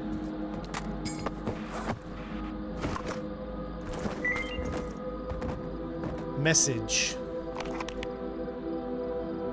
Silencer. Varan. Retract down those assholes. One made a run for the post office. Valve's got the other. Should we off them both? Varan. First, find out where the monkey is. Then you can do them in. Not like last time. Sorry.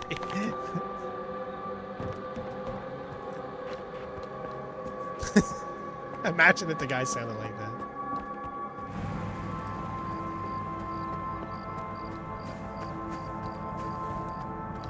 Alright, so it says I'm hungry.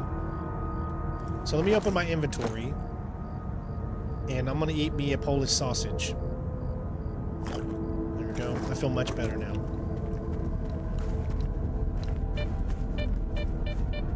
Oh.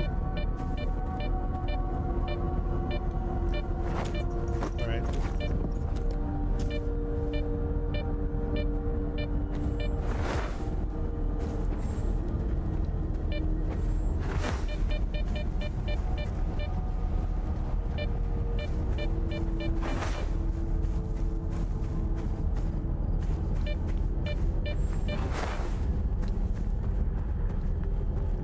Very interesting.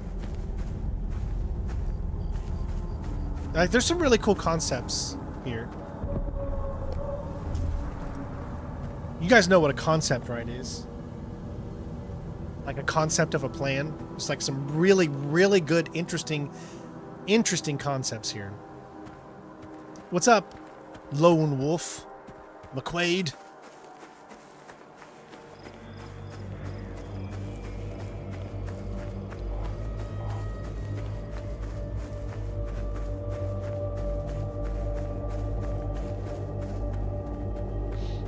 Thank you for helping us get to over 100 likes, everybody. Much appreciated.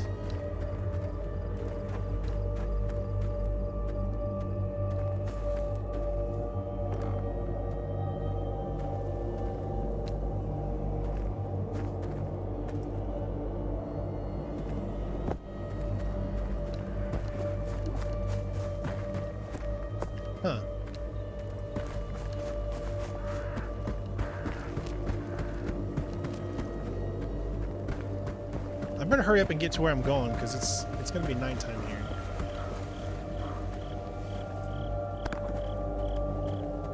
Well, it is nighttime now, but it's at least a little easier to see right as of right now. Well, that's not.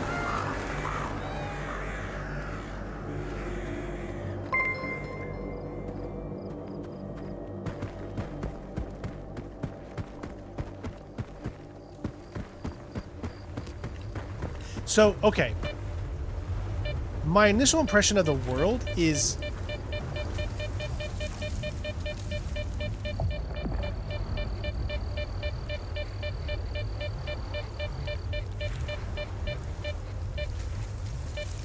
kind of weird.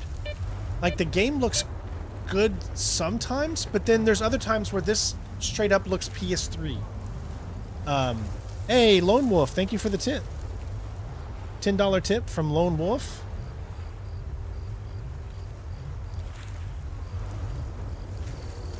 Thank you, my friend. Much appreciated. That should update. Yeah, see, like there are times when this looks like PS3 grass. I mean, look at the grass. It doesn't really move. See, it doesn't even move when you. I mean, does it? If it does, you can't really tell that it's. I guess you could say it is moving, but very, very little. It's definitely not up to date with today's standards when it comes to how grass should look, for sure. So there are parts of this world that do look a little bit outdated, but I don't look at that as a bad thing. It depends on what type of game it is. If it's a huge open world type of game, then that's okay, in my opinion, because you're not trying to create, you know, the sexiest grass known to man. I mean, that's not the purpose of your game. So you just got to look at it in different ways. My mom had taken music classes.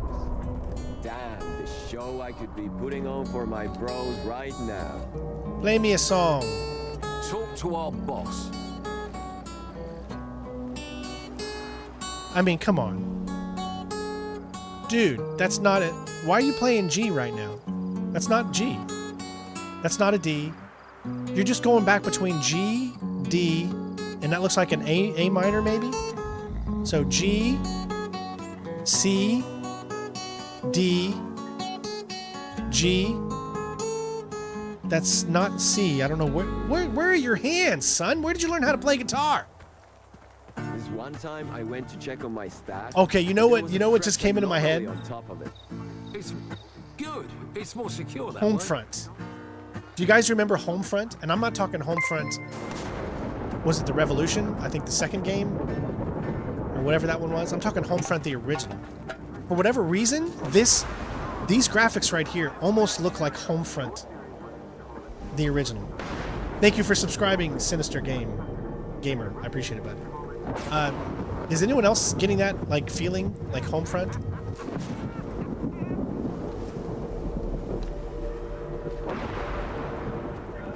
And it doesn't attract me. It doesn't distract. Okay, that's some awful fire. That is some awful fire. This is a series that people know and people love. So, hey.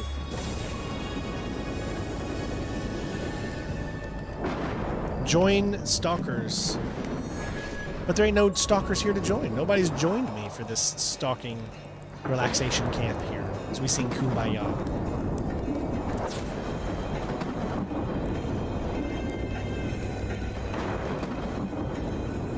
Might be a radioactive storm.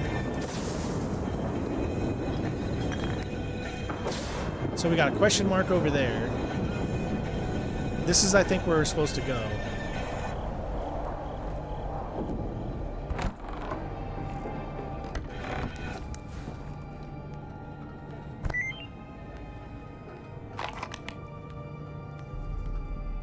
I've chosen not to speak openly about his, but hear me out. I've had enough. Bring this up in public one more time and we'll have a different kind of conversation. We stand by our own. Always have, always will. I hope that got through to you. The gaffer. The gaffer. The gaffer. I do like the cutscenes though. I think the cutscenes are done very smoothly. I'm looking for solder. Donald Pleasance, is that you? Nope. Dr. Gaffer. That's him Dr. over there. Loomis? Is Michael here? What do you want?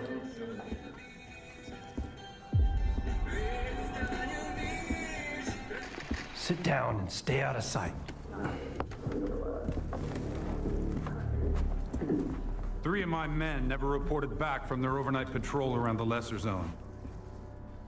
Maybe they We should found have their went to the bodies by the Moorer old zone bridge. then. Lesser zone isn't as cool as the Moorer zone. Soldier, over here. You know, because less is more. What do you More is call less. More is more than 3 less. dead Less is wardens more. up the zone's ass. Less. A good start. Hey, Christian. A trader who goes by Hamster is peddling this service weapon that belonged to one of those wardens. He got it from Squint. Apologies, Captain, but Zalicia is a free trade zone. We have an agreement with Korshunov. Where is Squint? If you guys are wanting more Silent Hill 2, go back on that live stream and put in the comments you want more Silent Hill 2, and I will. I need to know that there are people that want to watch more of me do Silent Hill 2.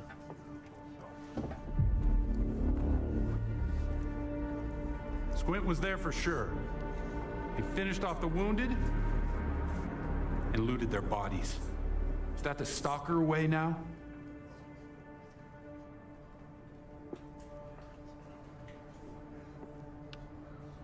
I suppose it's not that simple. I suppose it's not that simple. All right. If you won't tell me, others will. Seize them! Easy now. Nobody's going anywhere. If you don't want the innocent to suffer, find me the culprit.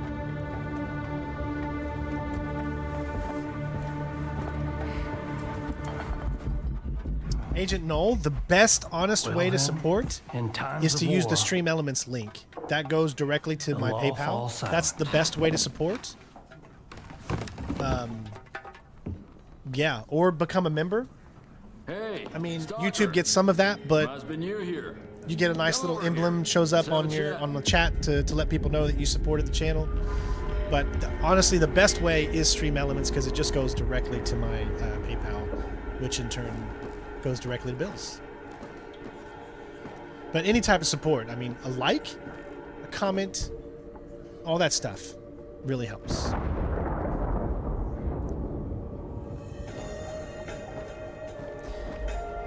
Yeah, I'm live on Twitch right now. The quality isn't as good. It's only in 1080, 60 FPS. But there's less lag. So yeah, Christian, if you can't donate, then make sure you leave a like, make sure you comment, make sure you share the videos and the live streams. Those are always the best thing. So there's actually 2 things I would tell you right now.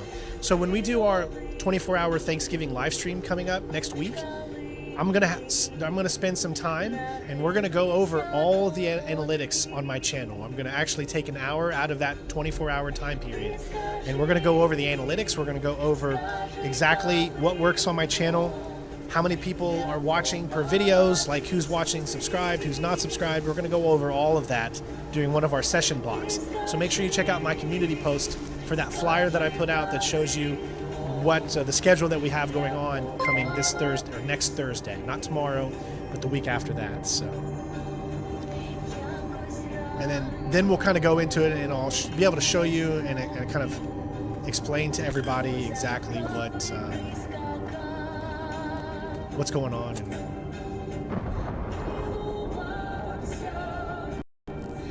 Okay.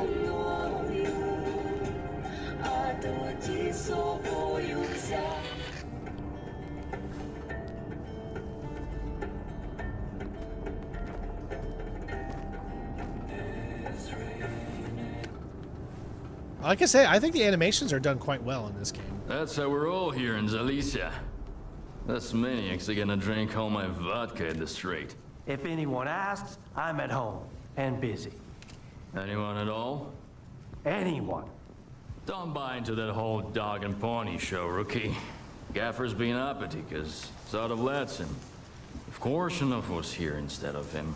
Would have been standing against the wall already. The captain prefers a more diplomatic approach. So, who should I ask about solder? Try Zonov. The ward can find anyone you want as long as you can cut a deal with them. And you're okay with their methods. Or you could ask Gaffer. Just give him some time to get to his house. He's an easygoing guy. He usually helps rookies out, but he's had to deal with a year's worth of crap today. See ya. Good luck. First drinks on the house if you need it. And I get the feeling you're gonna need it. Oh, well, thanks for watching, Bishal 3000. I appreciate it. The Gaffer is a good man. I've been with him since we made our way here from the Cordon. We took on the monolith. How are other and the people sphere playing together. this game that makes this Helped him different? defend Zalice and got this bar up and running. But I don't there's play one thing games he doesn't fast. quite I get. take my time. I like to Stubborn enjoy, fool. Risking everyone show to off save the one world that guy they've is gonna created, get you all help you killed. But he is get still more into the willing to lore. risk it all. Here, I serve the wardens just as well as I serve loners, because I've learned my lesson. And the Gaffer's gonna learn it too, sooner or later. I don't feel like running errands. Got anything good? You still smell like the mainland, tough guy. Feeling bald and audacious already, huh? All right. There's a guy, kinda like you, who owes me some coin. His name is S.T.A.L.K.E.R. I need my money back. Welcome over to Twitch, Christian. Like I said, Twitch, you guys can watch me on Twitch or YouTube. We always stream. Every time we stream, it's always on both. Twitch is always going to be 1080, 60 FPS. But it'll be less, should I say, less lag between me and the stream, which means I can interact with you guys better on Twitch. However, on YouTube, because we stream in 4K at very, very high quality, like this is probably the highest quality you're going to get on YouTube, or period, for streams, because I have the internet that's able to do so. But that also means that there's like a 20-second delay, at least, between when I am saying something and you guys are seeing it.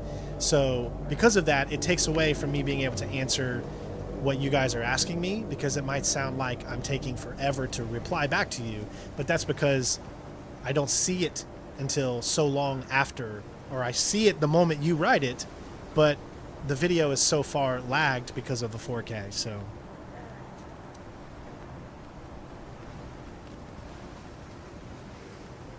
What kind of man is this S.T.A.L.K.E.R guy? He's new to the zone, but he already made a name for himself. He's one sharp asshole, not afraid of risks. Always full of white plans. Kinda liked the guy. Thought he would go far. Well, he went too far. Got himself a new gun, and I'm still mopping about how to set him straight. Very important. Always play games that you feel like you like. Unless it's a new game that you're trying out for the first time and you need to kind of get it wet a little bit and understand it more and figure out its mechanics and things like that. So there's a lot of times that I'll play something and I'll be like, dude, I'm loving this. This is great.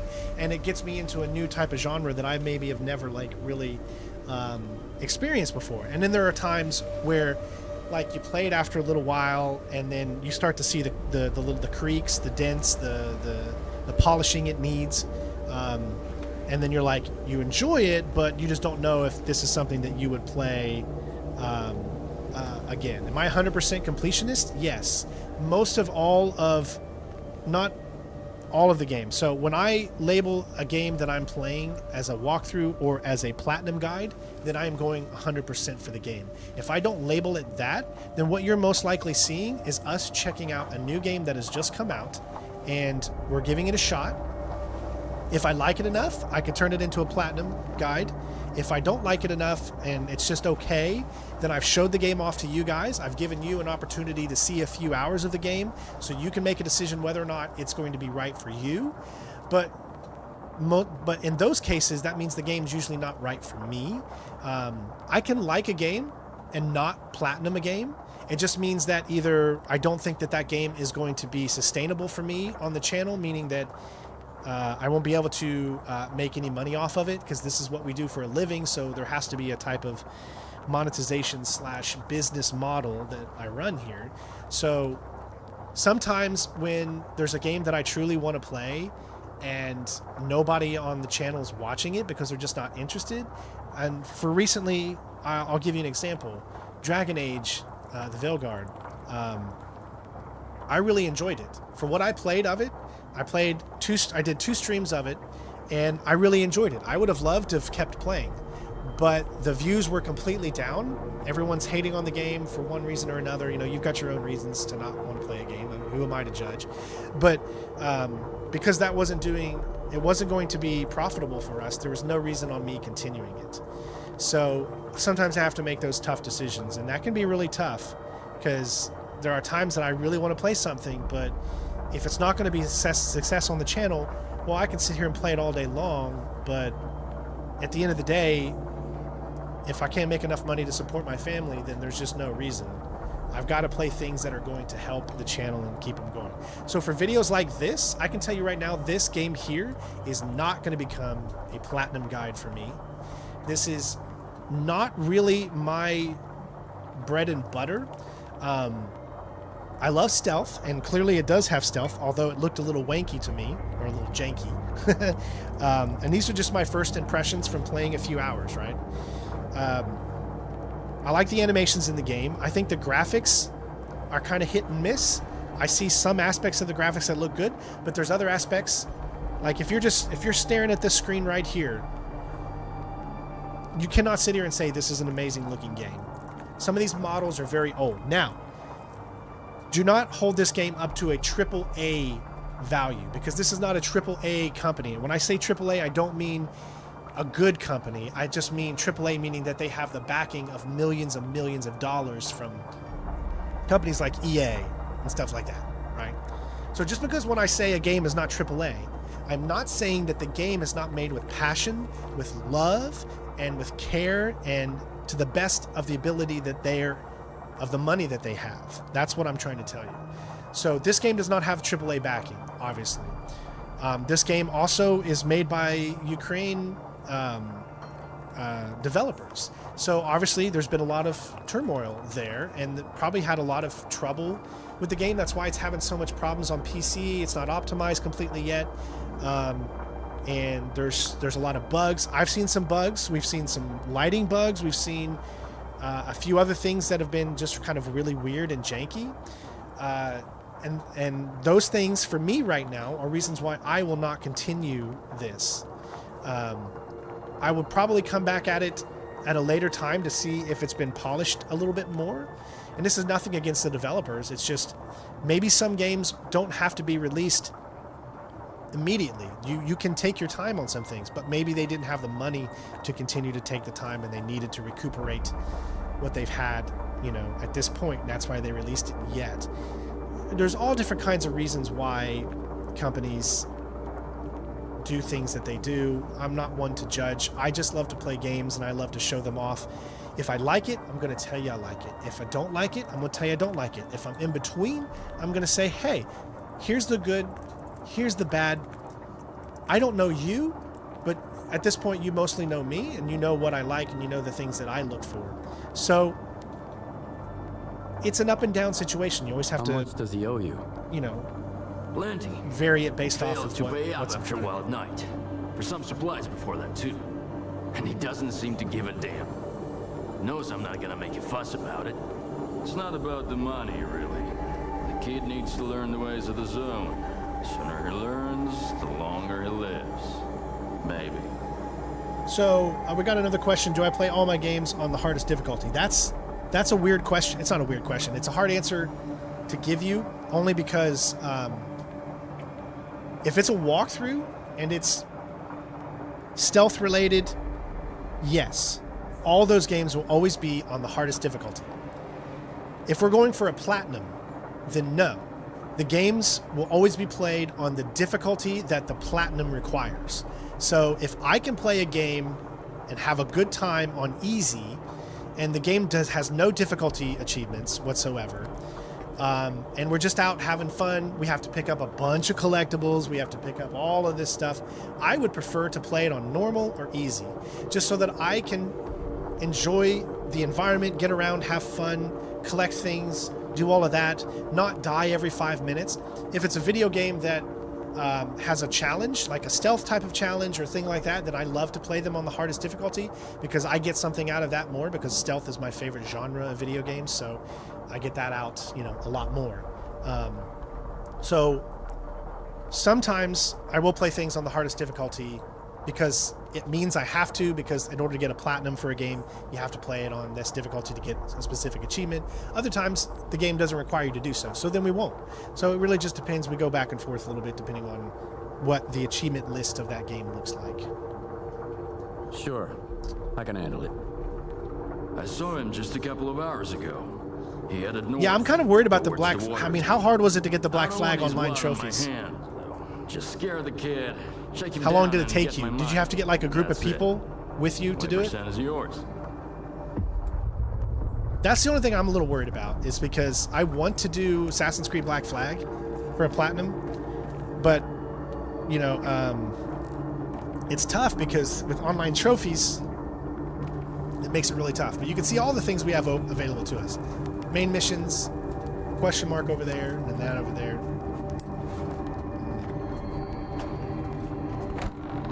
Hey, Stalker!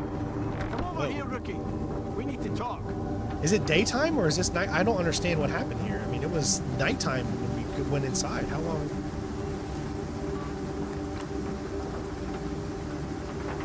Here's the deal. I'm ready to pass some Stalker wisdom on to you. Right here, right now. I'm totally free Yeah, of AC charge. Unity cannot be platinum right now. You can't do multiplayer. They stopped that at the end of 2023. So you can get all single player achievements, but you can't get the platinum.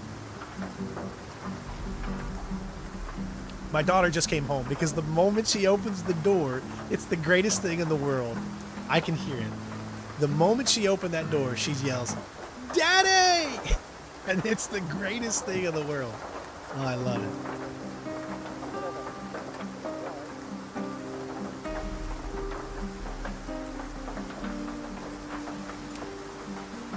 Maybe. But first, I want to know what the catch is. There's no catch. I owe Gaffer money. So I've been working off my debt by helping rookies with advice. And today's my last day. So you've hit the jackpot. Nice. What do I win? Back on the mainland, Mom and Dad were the most important people in the world, right? Hey, If you're in the Agent zone, Null. it's I'm the sorry, I'm just going to call you tech and the Agent Nut trader. from now on. And their Agent love Nut, comes thank with a you for the price tag. thank you for the Loot $20 tip, or man. coupons. Got it? I'm just kidding. I'll call you Null. I appreciate you. I'm gonna make a better. I'm gonna make a better thing that pops up when someone donates. I feel like that's not as good. I can do better. I can do better. Thank you for the $20. Hey, also because you did. Unfortunately, I don't have my alerts screen up, so I can't see what message you would have wrote inside that. So if you could do me a favor and just text the message in the chat, whatever it is that you wrote in the message, then I can read it out loud and show the audience. I take it the trader peddles goods. What about the tech? In the zone, the quickest way to figure out What how book are you talking something about, works Noel? is Because to I couldn't try read it. your alert message, so An enemy gets a you gotta type it out. An anomaly gets a bolt, and a trader gets a little conversation. Here I mean, are I the can go and coordinates bring for up our tech, here, Lens, and Hamster the trader. Chat them my up. stream elements here. If you've got coupons, buy something. If not, check in with Warlock for a gig. He's usually got something going. One more thing. If you find yourself in a dust-up with any of the factions, Okay, pay so their boss a visit. Noel Conflict is says, a part of I'll wait life till he's in the done zone. talking here. But there's always a way to resolve it. Always better off with a lousy peace than an awesome firefight, get it? Anyway, once you've mingled with the locals, hit the road. Just don't bother me again. No one else is gonna help you for free in this neck of the woods. Least of all me. All right, so Noel says, fun fact, the game Stalker That's is it. based... Finally, I settled my tab with Gaffer. Now I'm off to the swamps, where I won't have to put up with greenhorns anymore. Are hysterical. Okay, I All got right. one too. Noel says, It's fun the fact, the zone's game... First year, a young scientist is... There we go.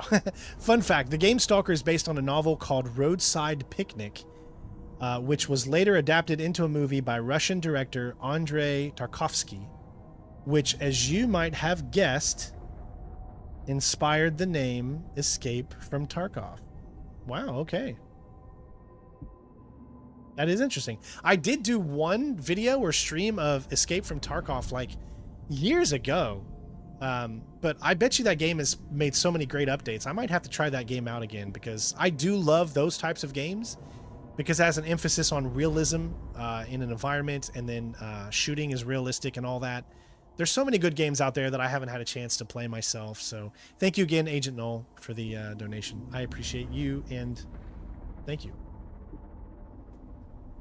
And I'll put this on there too for those of you that want to read what he said as well.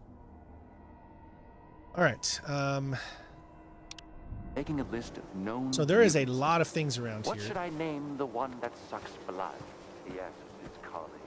The board is offering a reward for any information about Squint. The sooner we find him... I know it's dangerous, but I'm offering you good money here. Sure you are. No way, man. Find yourself some other dope, willing to march into certain death. Okay, first of all, look at that. Do you see that? Maybe it's not showing up good enough, but if you look at that, man, like, the lighting in this game is not very good.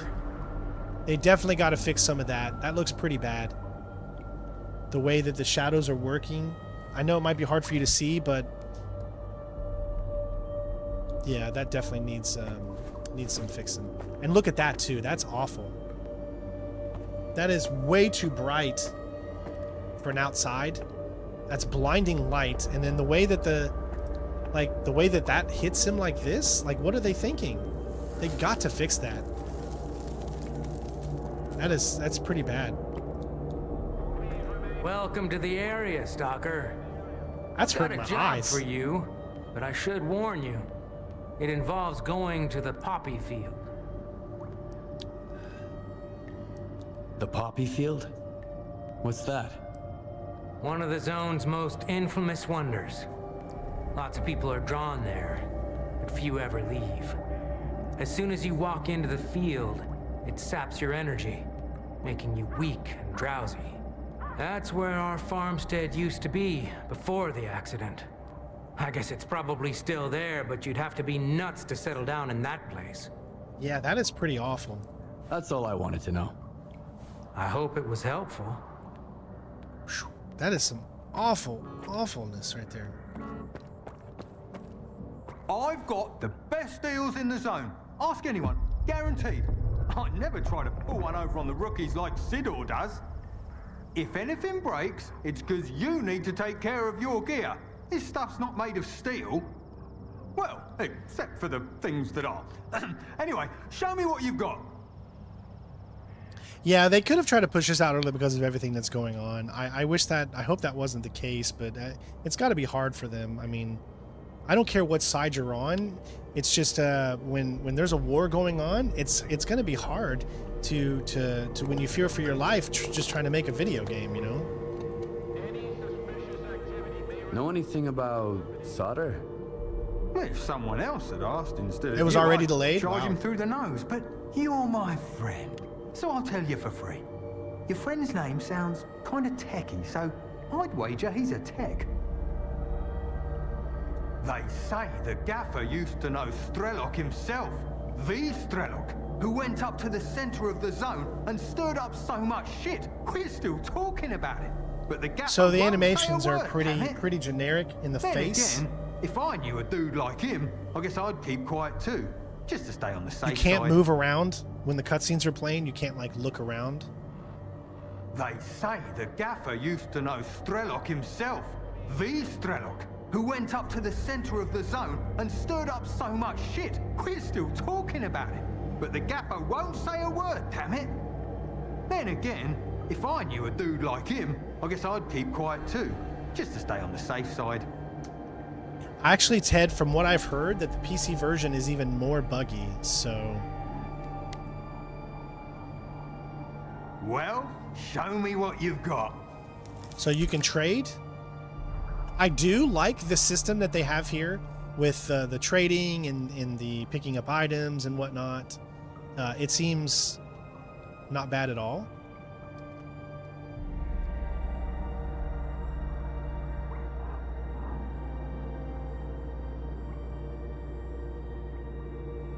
Now this type of game obviously is meant for keyboard and mouse. This type of game, survival, is meant for keyboard and mouse. I think no one's gonna disagree with me on there. Obviously you can play it with a controller, but you know, it's meant for you to have a mouse so that you can mouse around and select items and move them and do all the different stuff.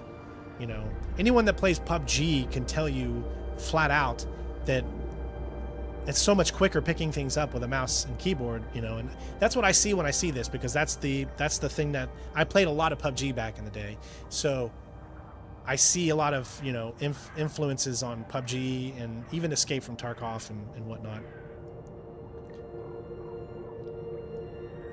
So that fits the AKM-74U and the Zub 19 Gromus 14. What is... That's the Viper 5. I don't think it fits the Viper 5, no. This one fits the Viper 5, holographic sight. Now, it says it's for you get 0, so we have 850K. And that's 3,700K, so clearly we don't have enough. My question is on this here.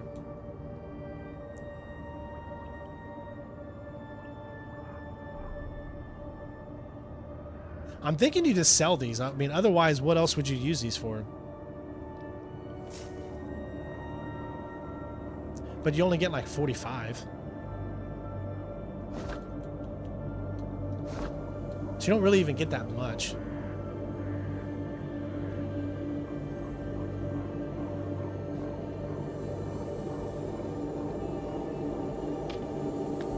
And that's way too much. So we don't really have nothing that we can actually get at this point. Honestly.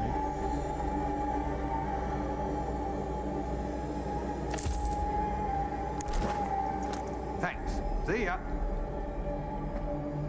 Now consoles do allow you to play with mouse and keyboard. Look at this. This is awful. I mean, look at that. Listen, immersion in video games to me is a huge thing. But I am also very, very, very fair when it comes to games not having to look like a AAA game, right?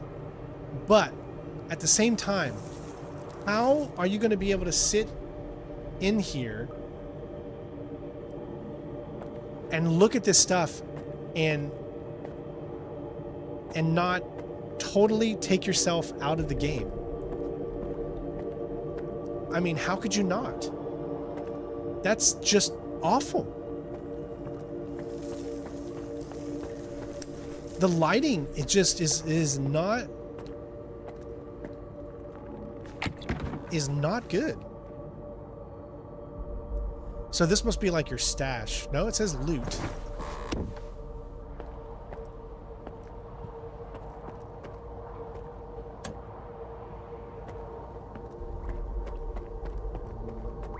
I mean, that's awful. You look at the fire.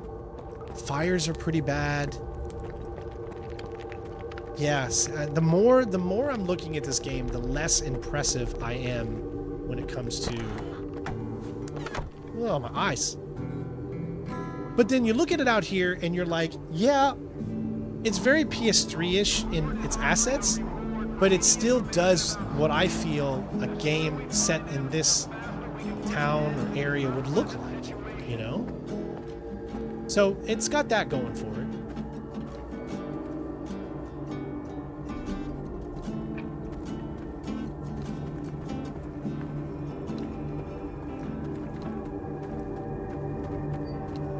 It looks like there is a true day-night system.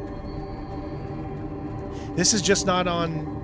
No, it's just not an Xbox problem. This is... I've actually seen and watched reviews of this game earlier today, and it was even worse on PC. It was even worse. Now, what we've seen is performance mode. So why don't we change the graphics mode to quality?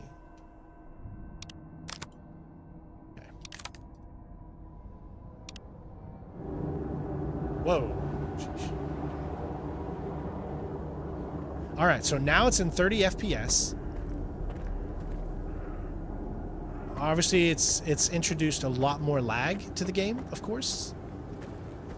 As normal. I mean, that's just kind of what happens.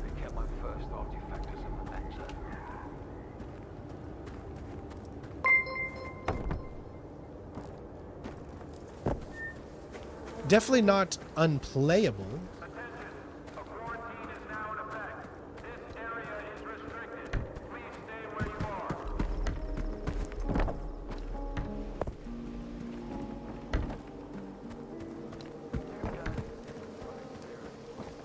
But remember, this is quality mode.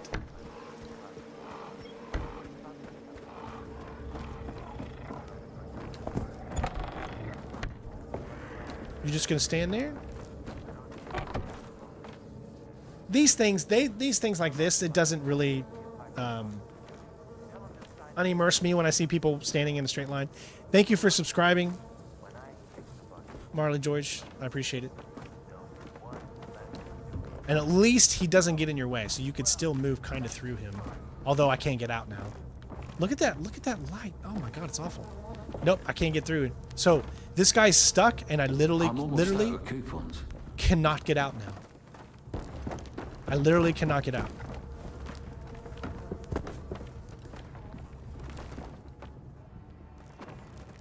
Try not to get caught in Why an emission is that out there floating in in the freaking Few air? people can survive it, and those who do, no artifact or medication can help them. Trust me, I've tried everything. Sorry, I always feel a little off after an emission. I don't think I'll ever get used to it. How can I help? I pride myself in trying to find the best in every game I play. I'll sit here and play a game like Aliens, Colonial Marines, okay? I'll sit here and play Aliens, Colonial Marines, and I will give you positive things about the game, even though it's crap. I'll still find positive stuff, because making video games is hard, people. It is hard. But this right here, how do you ship a game? How do you ship a game with that right there? How do you do that? I don't think this is an isolated incident. You want to know why? Because I saw this in every review. This right here, I remember seeing this person. I had no idea where he was located, but I remember watching, and people were pointing out this right here. That means it's in every single copy of the game.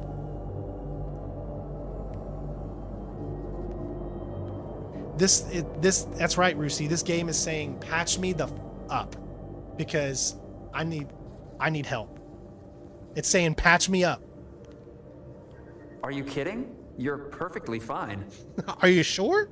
Patch me up. I need help. Are you kidding? You're perfectly fine. It's an illusion. I'm not fine. Are you kidding? You're perfectly fine. No, you're not. If you need my help, you know where to find me. I didn't buy this game because it's Xbox Game Pass, so I'm one of the lucky ones. But there is going to be people out there that did buy this, and I really do hope that they...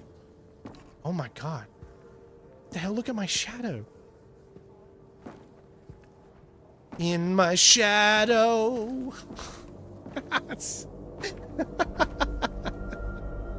This, oh my gosh, does this needs some love, folks. This just needs some of that good old country classic love. Honky tonk love. Hey, I got out. All right. Look at that. Look at how bad this lighting is. So, are you going to sit here and tell me that, look, a little bit of that light right there is going to completely brighten up this room? Guess what, guys? I can't see. Oh, it's like it's nighttime right now. The lighting system is...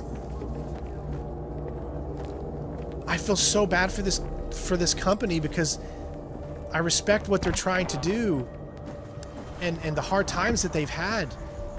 But listen, man, you got to call out bullshit when you see it. You can't be one of those creators that doesn't call out bullshit, or that always likes something because, you know, you want people to enjoy your content, or you want people to get reviews. No, if a game is going to give you reasons to be like, WTF, you got to put it out there.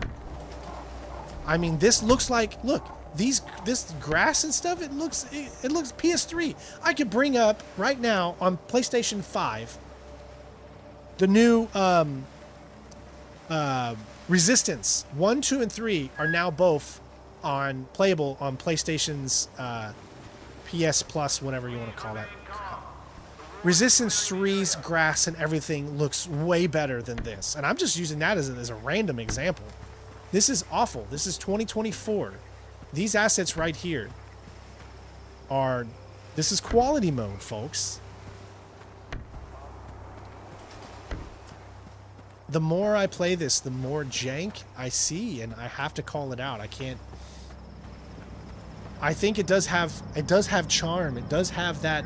There's going to be a lot of people that love this game, right? There are a lot of people that are going to love this game, but I bet you those same people are going to know it probably needs more time to cook, and it needs more. It's just the lighting in this game is so bad. Like, none of it looks how lighting should look. Like, look, there's 2 lights shown. Okay. But it's like completely dark in that area right there. So I don't know. Do you all think I'm being too hard, or I'm trying to.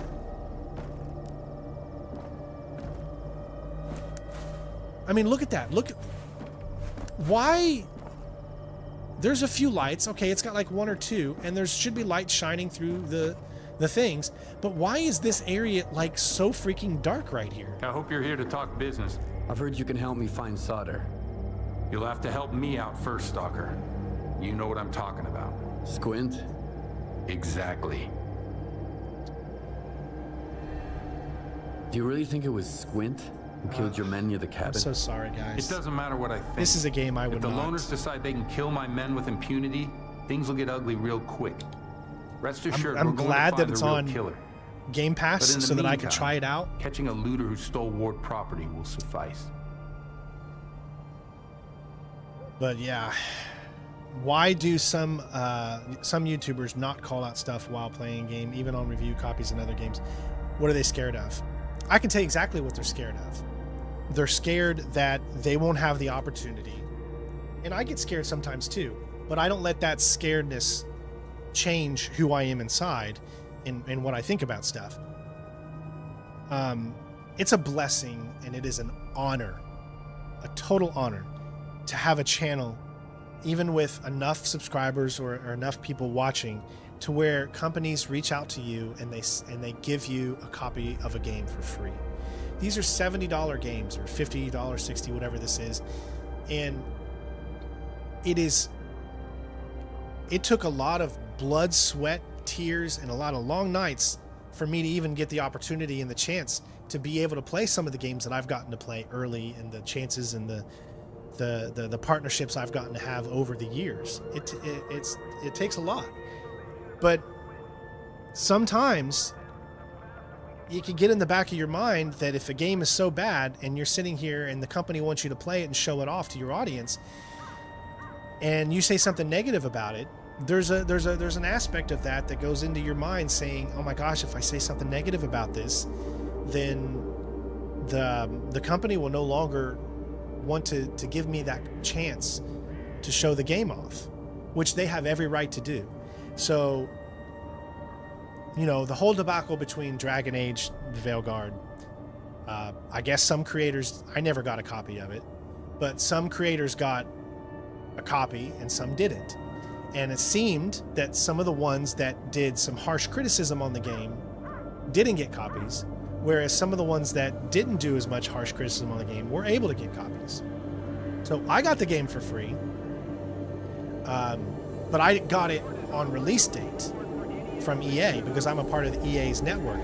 However, I'm not a part of EA's early network, so I don't get the game 2 weeks early like a lot of ones do. So some people can be afraid to do that. I've never been that way, and I'm honest. You guys have seen this channel how many times? I am just the kind of person that always tries to find the good in every game that I play. But there have been plenty of times that I've played games that I'm like, that looks weird, or that's, you know. And if you don't, listen, there's always two ways to know whether or not I like a game. One, if I turn it into a platinum, that means I like it. That means it's a game I can see myself completing and getting through. It might take me some time to get through it or whatever, especially if it's a big game, you know, that takes hours and hours and hours and hours. That might take some time. But it doesn't mean I don't like it. If you see me do a video like this, and I'm just using this as an example because here we are. If you see me do a video like this, where I'm not labeling it as a platinum or 100%, then you know that that game is not for me. It's that simple. That's the two best ways for you to know whether or not I truly, truly love a game enough to platinum it, or it's just not a game for me. This game is not a game for me. I will not be platinuming this game. Like, say, for instance, when Indiana Jones comes out in December, I will be platinuming that game. I don't even need to think about that because it's a game I can already tell you after seeing footage of it, and it's the type of game for me, and I'm excited for it. So I will be platinuming that game in particular. Other things like Dragon Age, I went into it and I said, I don't know if I want to platinum this. Let's see how it does.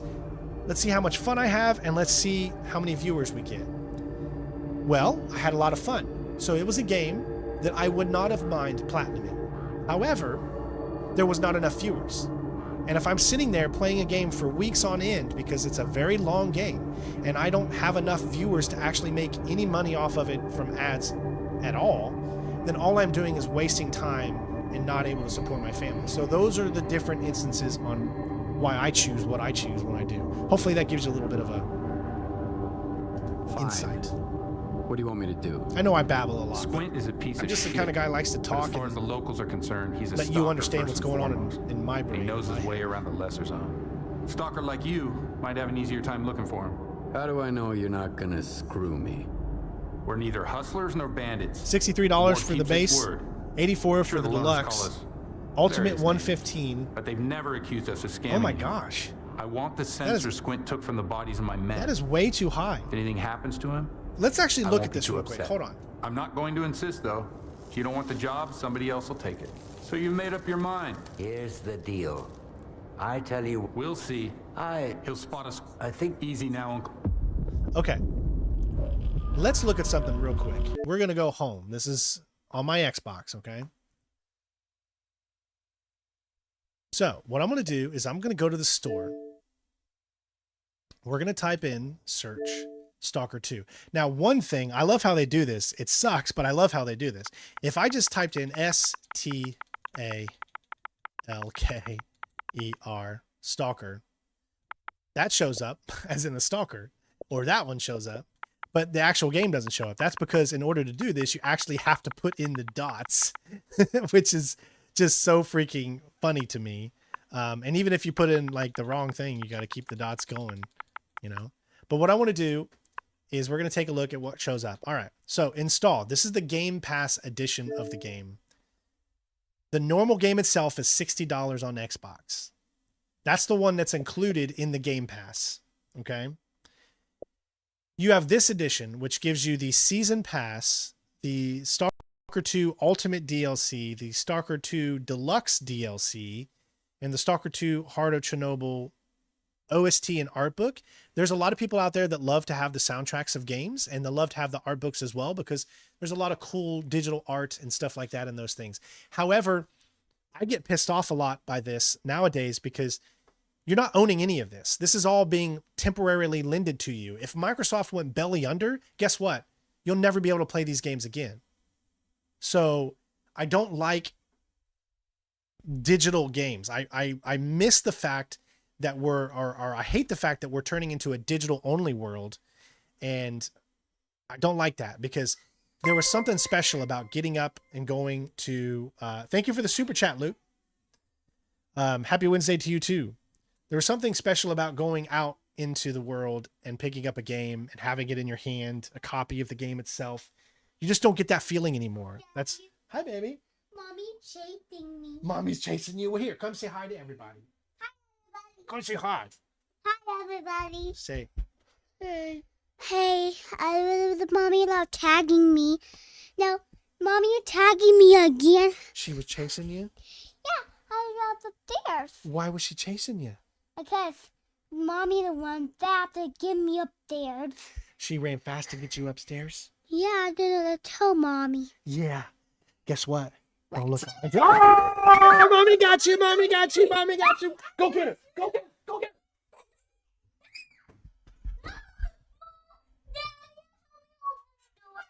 Oh, did she leave you out?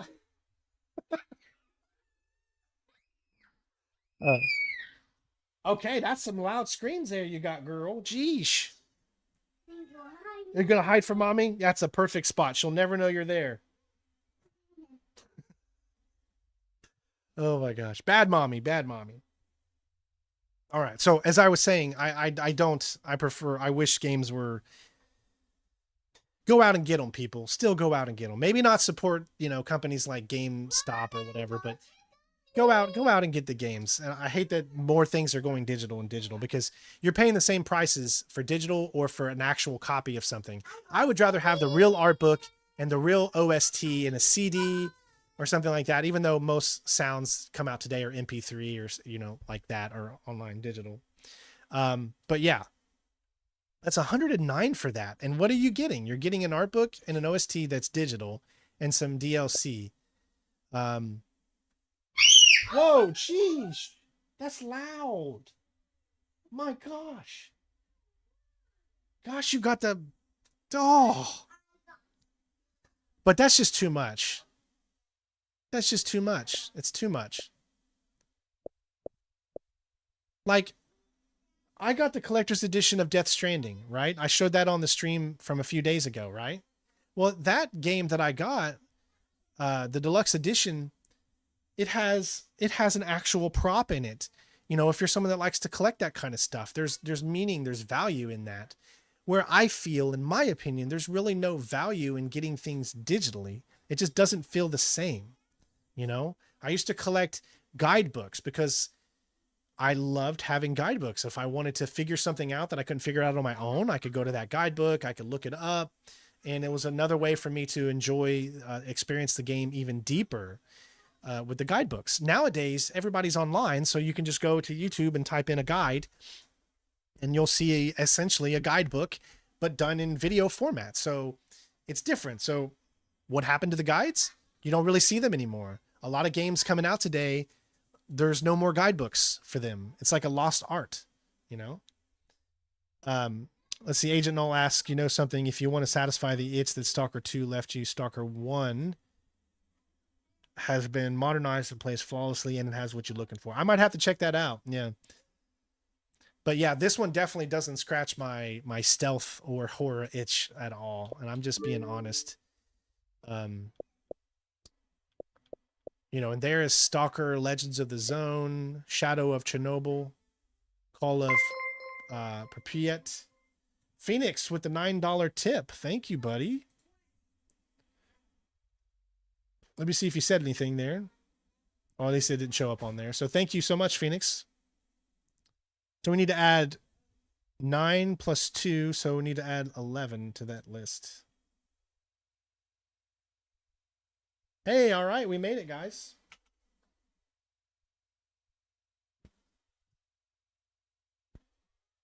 Rest in peace, Prima Guides, right? I know. I've got so many of them. Look, I'll show you.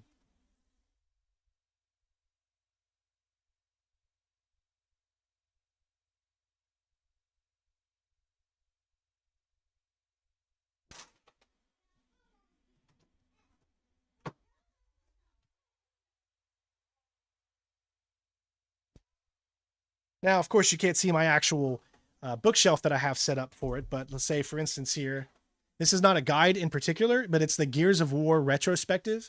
I love to buy these types of things. There's so much good art, and you get so much more knowledge about a video game. And I'm not a big reader. I'm not really into reading books and things like that. Because my ADHD just doesn't allow me to sit and read books a lot. So a lot of the things that I enjoy are more visual stimulants as opposed to kind of using your imagination kind of thing.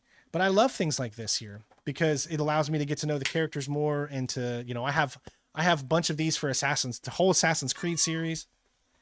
And for instance, here is the Watch Dogs guide. I don't know which company did this one. Let me see. Doesn't actually say. I don't know if this is Prima or not. It actually doesn't even say. But this is the entire Watch Dogs 1 guide, which shows you everything, dude. These are such amazing things that I just absolutely love. And I have pretty much every game up until like just a few years ago.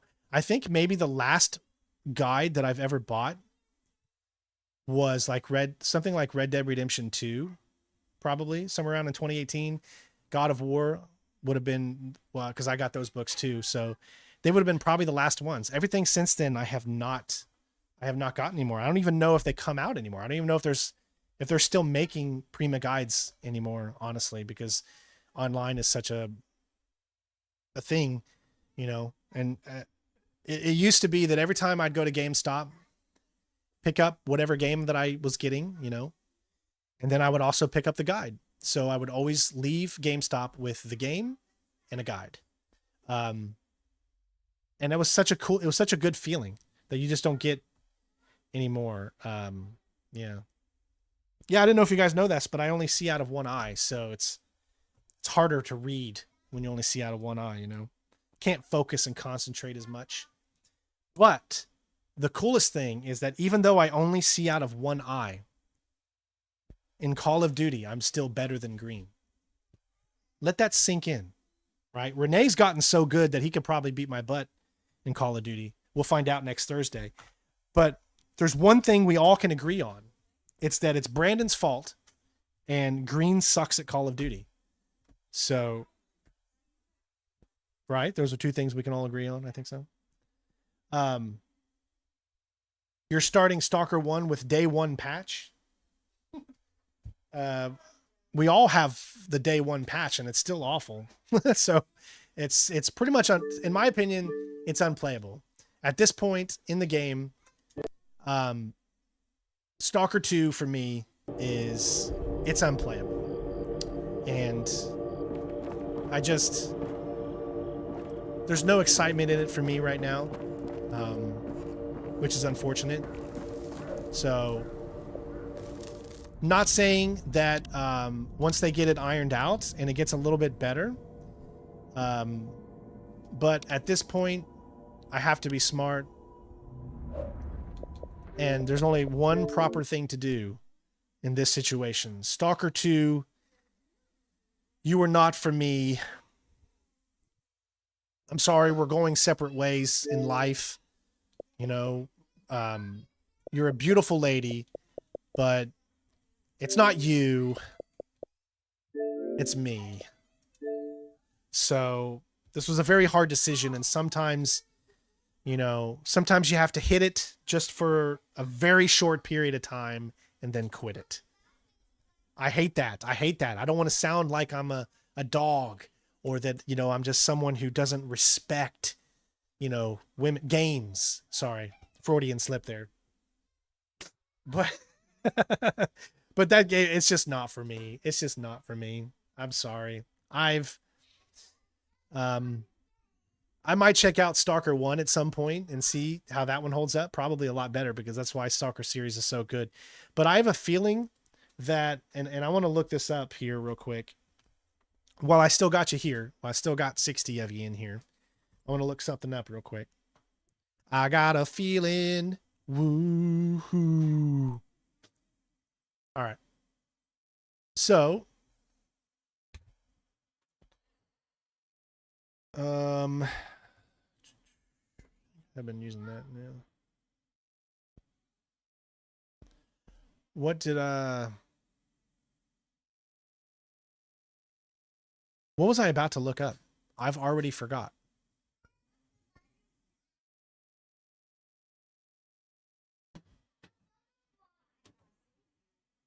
I've literally just lost the train, the train of thought in my mind.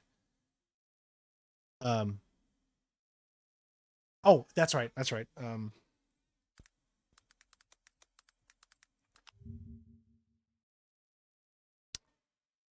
I want to look up some reviews here.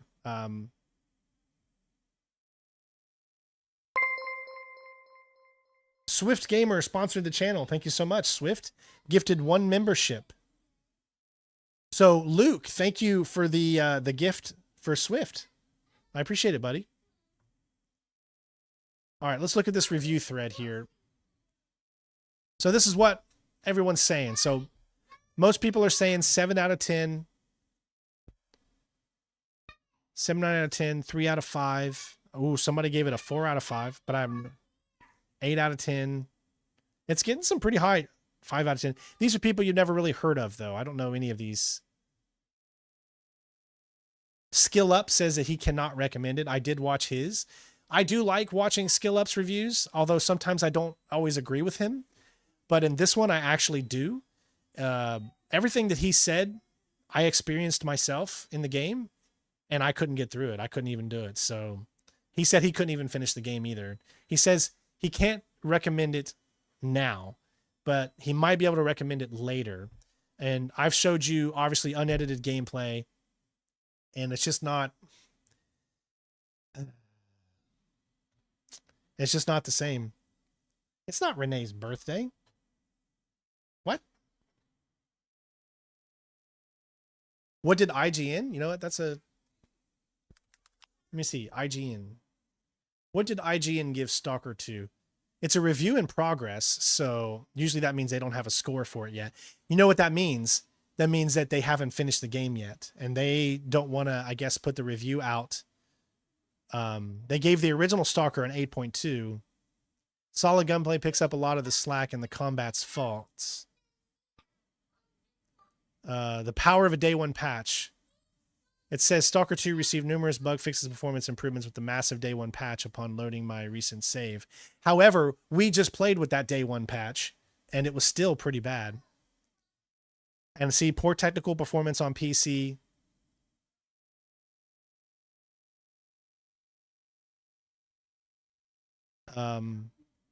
What is everyone else saying? Into a building only to find I could not interact with any of the doors to get in. Yeah, there is some bad stuff. That's a shame too, you know, because I was getting kind of excited for it. Stalker, I mean, it's going to have stealth in it, you know, and we need more stealth games, but unfortunately when they come out like this, it's what makes stealth games look bad. And so I hate that fact, and I hope that this isn't going to put a bad taste in publishers' mouth, because we need more stealth games, guys. We need more stealth games. There's just not enough, you know? So that sucks in its own right, but it is a sad thing, and there's not much more I can say about this, and I do apologize. I gave it a shot. I liked some of it, but there was some moments that just didn't feel right, and there's no way I would want to play anymore. Like, I'm already past the point where I'm like, I'm good. What about Steam? Like, what are some of the things on Steam? Yeah, because Stalker 2 is on Steam. So Steam is $60, mostly positive. So a lot of people are giving it good thumbs up. Overall good for now. A lot of people are seeing... What do we do when faced with truly inexplicable... I mean, come on. You can't give a full Steam freaking review after 3 hours of a game. So these people are just looking for clicks. Perhaps all the zone really needs is our compassion. 2.1 hours. I mean, you can't really give... Look. 25 years old. This person here. 0.1 hours of playing the game when he wrote that review.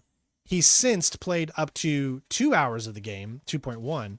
This is what I'm talking about, man. You got to understand, you got to trust the right people, because a normal person would look at that and probably not even read this right there, and they would just see recommended and maybe read some of that. But he only played 0.1 hours when he did the review. Like, I'm not going to review a game. This was my first impressions. This person is literally doing a review of this game, and How is that helpful at all? 0.1 hours, and you need more than that. You know what I mean? Performance is horrible. So they've played a little bit of it, so that makes it a little bit more understandable. See, this person, okay, they did 26 hours of it before they did this review. And they think it's nothing short of a miracle. But see, they're basing this off of what's going on with the war. We cannot rate video games based off of what the developer is going through, because what the developer is going through has no bearing on whether a game is good or not. You have to separate. You have to learn to be able to separate. So I respect this developer so much because of what they are going through, but I am not going to recommend or disrecommend something based off of what the developer is going through. It's going to be based off of the gameplay, not of what is going on behind the scenes. So I'm not down with that. So it's so tough in these day and ages to find a reviewer that you can actually get behind. There's some out there. See, another one.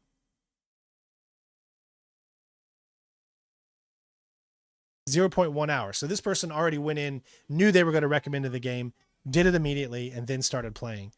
That's not a review. See, this one's fine. Loving it so far. That's a fine thing. I mean, you don't have to put a full synopsis if you played just a little bit of it. You can put it, something like that.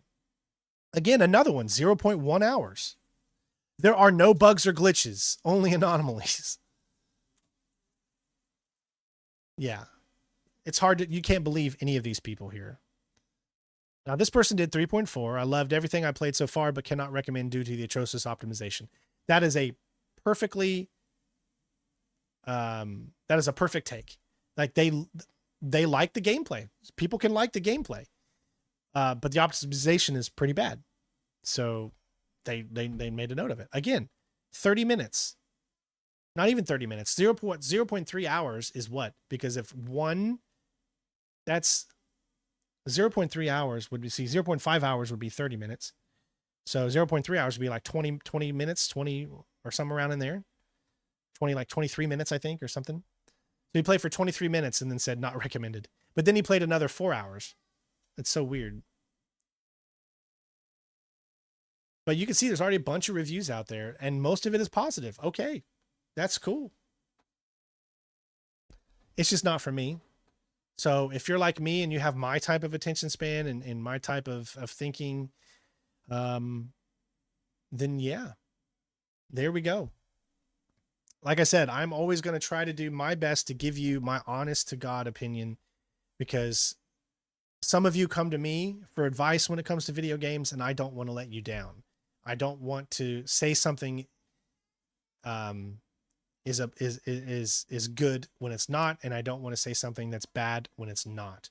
I don't get on the trends. I don't get on the clicks and hate on a company because they're doing this or they've done that. I am strictly here for the video games, not for the outside noise. I just want to know if games are good or not. And then I base all of my stuff off that.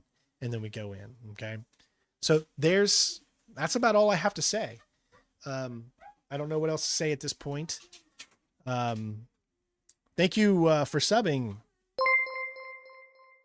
Ayot just subscribed on Twitch. Thank you. Oh, what's that? Is that your stocking? Candy in here. Yeah, you're gonna put candy in there from Santa. Are you excited for Santa this year? Yeah. You're gonna get a lot of treats. Yeah, you're gonna get a lot of toys. Yeah. You're gonna go to play with them, and you're gonna eat the candy. Ah! I miss being a kid, man. I'm 41 years old now, folks, and I play video games for a living. Yes, many would consider me a big kid, but I love it. I love getting the chance to. The adult part of me loves the fact that I get to interact with people from all over the world. People from on the other side of the pond that have a different type of life experience than I do. And when you can bring people together that are so far apart and maybe have, you know, find a commonness about them, and that being video games, is such an amazing thing. So again, thank you all for being in here. Thank you all for spending a little bit of your day with me, no matter how long, short it is. Don't forget, of course, to make sure you leave a like on our videos and stuff. Right now, YouTube's algorithm is all about watch time. So after this past week of doing a lot of, or this weekend of doing a lot of studying of analytics and whatnot, and watching a lot of videos on what makes certain YouTubers successful over others and things like that. The biggest thing that I could tell you that would help this channel out tremendously, the biggest thing, there's 3 things.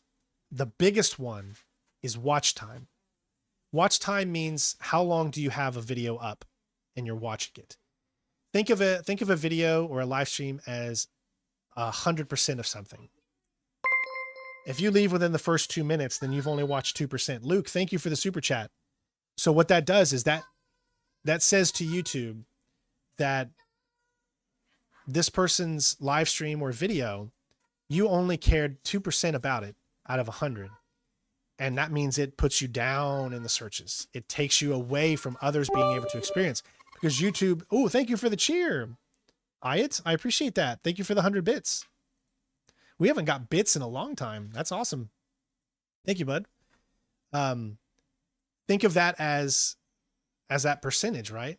So if you have that opportunity of watching the live streams longer, or watching a video for its full duration or something like that, even if you're leaving it up in the background or something like that, it really helps. It continues to put our channel higher in the algorithm, and that's how we bring in new people, and that's how we continue to grow and all that good stuff. Second, of course, is leaving a comment. I like the comments myself because it allows me to reply to your comments, and then we can all have discussions and conversations. And that only shows YouTube that these live streams and videos are something that they need and want to promote, because we're getting good discussions here, talking about different things and being useful and helpful information and stuff like that, and having fun. And that just helps the algorithm too. And then of course, likes, right? It's always that ratio, right? There's a ratio between how many views you have and how many likes you have. The higher amount of likes, or the ratio of the views, lets YouTube know that this is a live stream or video that people enjoy, and that that more people are interacting. So that's what we're trying to get up these days. So if there's anything you can do, it doesn't have to be donations. It doesn't have to be becoming a member or Patreon. Oh, that's only for those people that actually have the means to do that, because not everybody does.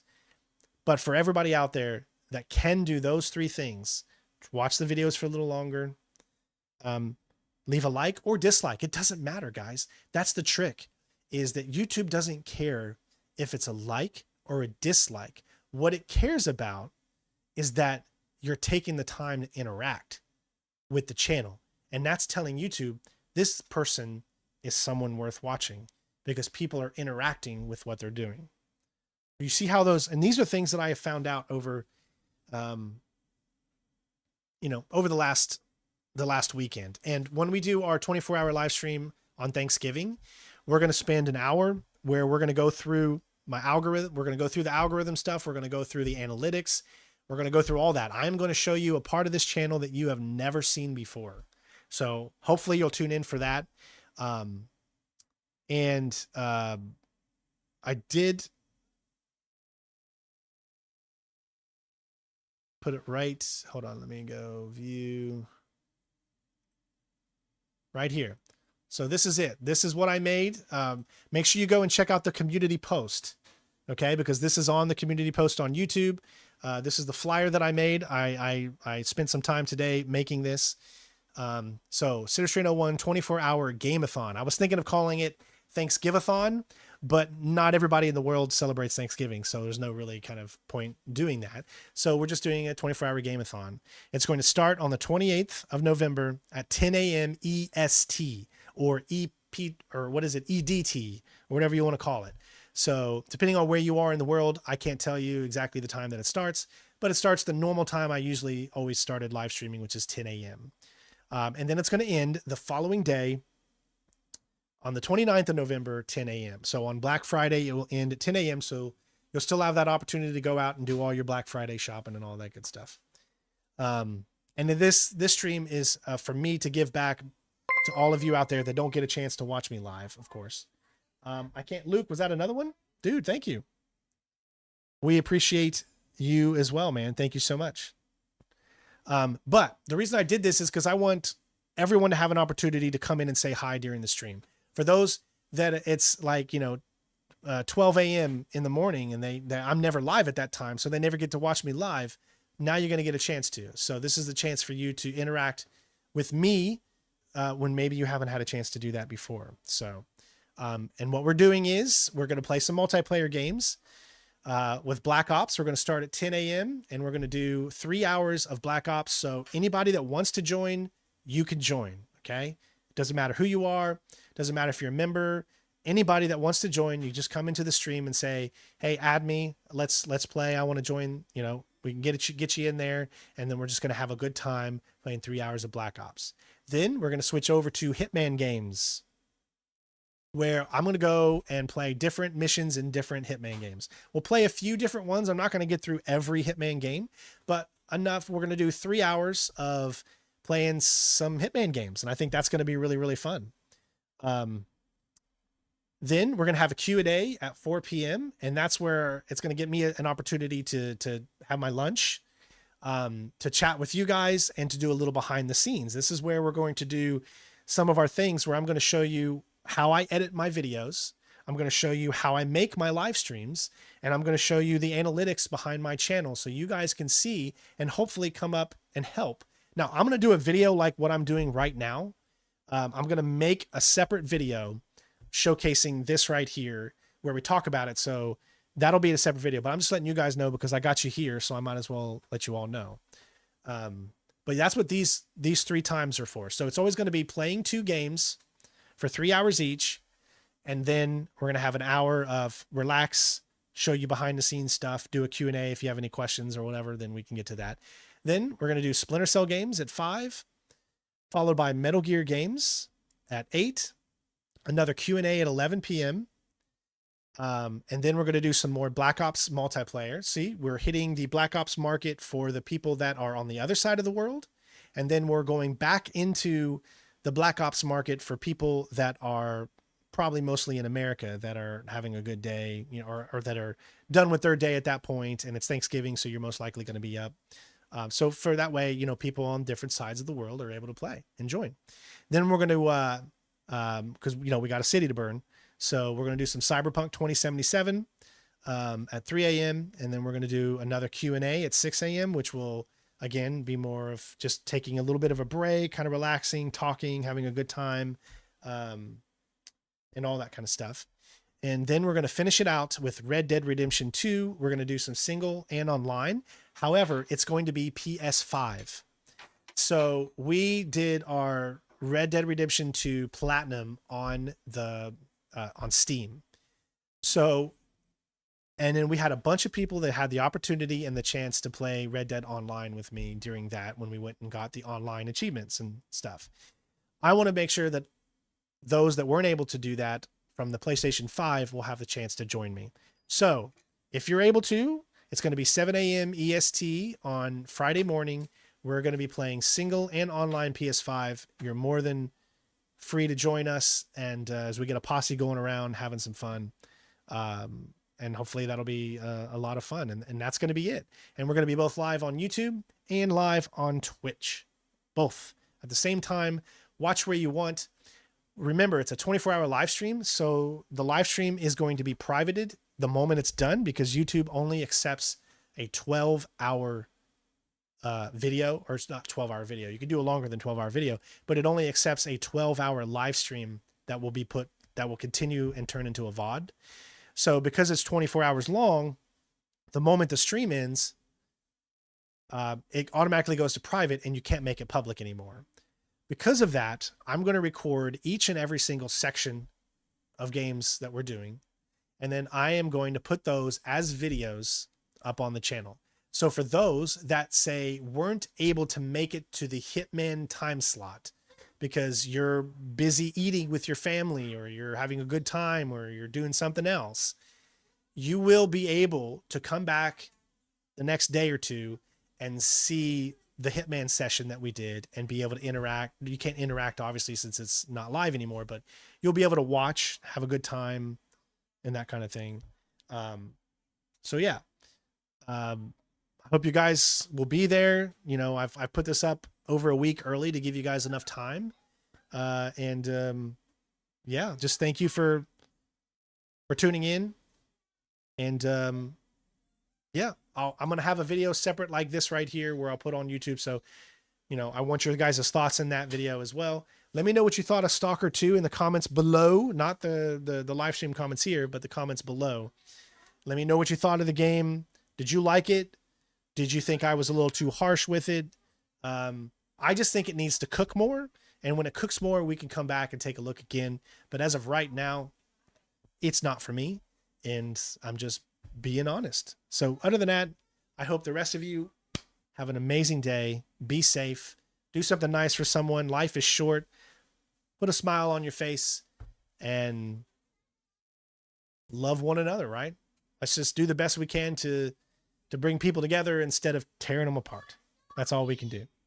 So love you all. Thank you so much for watching.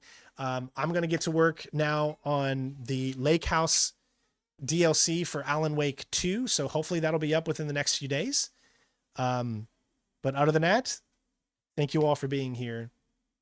Make sure you leave a like if you haven't already, comment, all that good stuff. We're trying to do the best we can. We change directions sometime on this channel, but we're just trying to do what's going to be best for my family and I. I get all the time people telling me, you know, go out and get a real job and all that kind of stuff. Thank you, Dune, for the subscription. I've had a real job, retired Army, but unfortunately my back is really, really bad and I can't do normal jobs. So this is something I'm able to do. So I am trying to do the best that I can at it, and I want to keep going. So let's keep up the momentum. I'm not giving up. I refuse. I don't care. I'm not going to give up. I can't, because I love this too much. Even at my older age, it's still something I'm so passionate about, and I want to continue to do what I love to do. Life is too short to do a job that you're not happy with, right? I mean, life is too short. I mean, you might as well fail at something you love than feel nothing at something you succeed in. You know what I mean? At least that's how I look at it. So I'm going to keep trying. I'm going to keep working at it, and we'll just go from there. Love you all. Take care of yourselves. Be safe, and I'll see you next time. Peace out. My bitches. Like a glove. It's go time.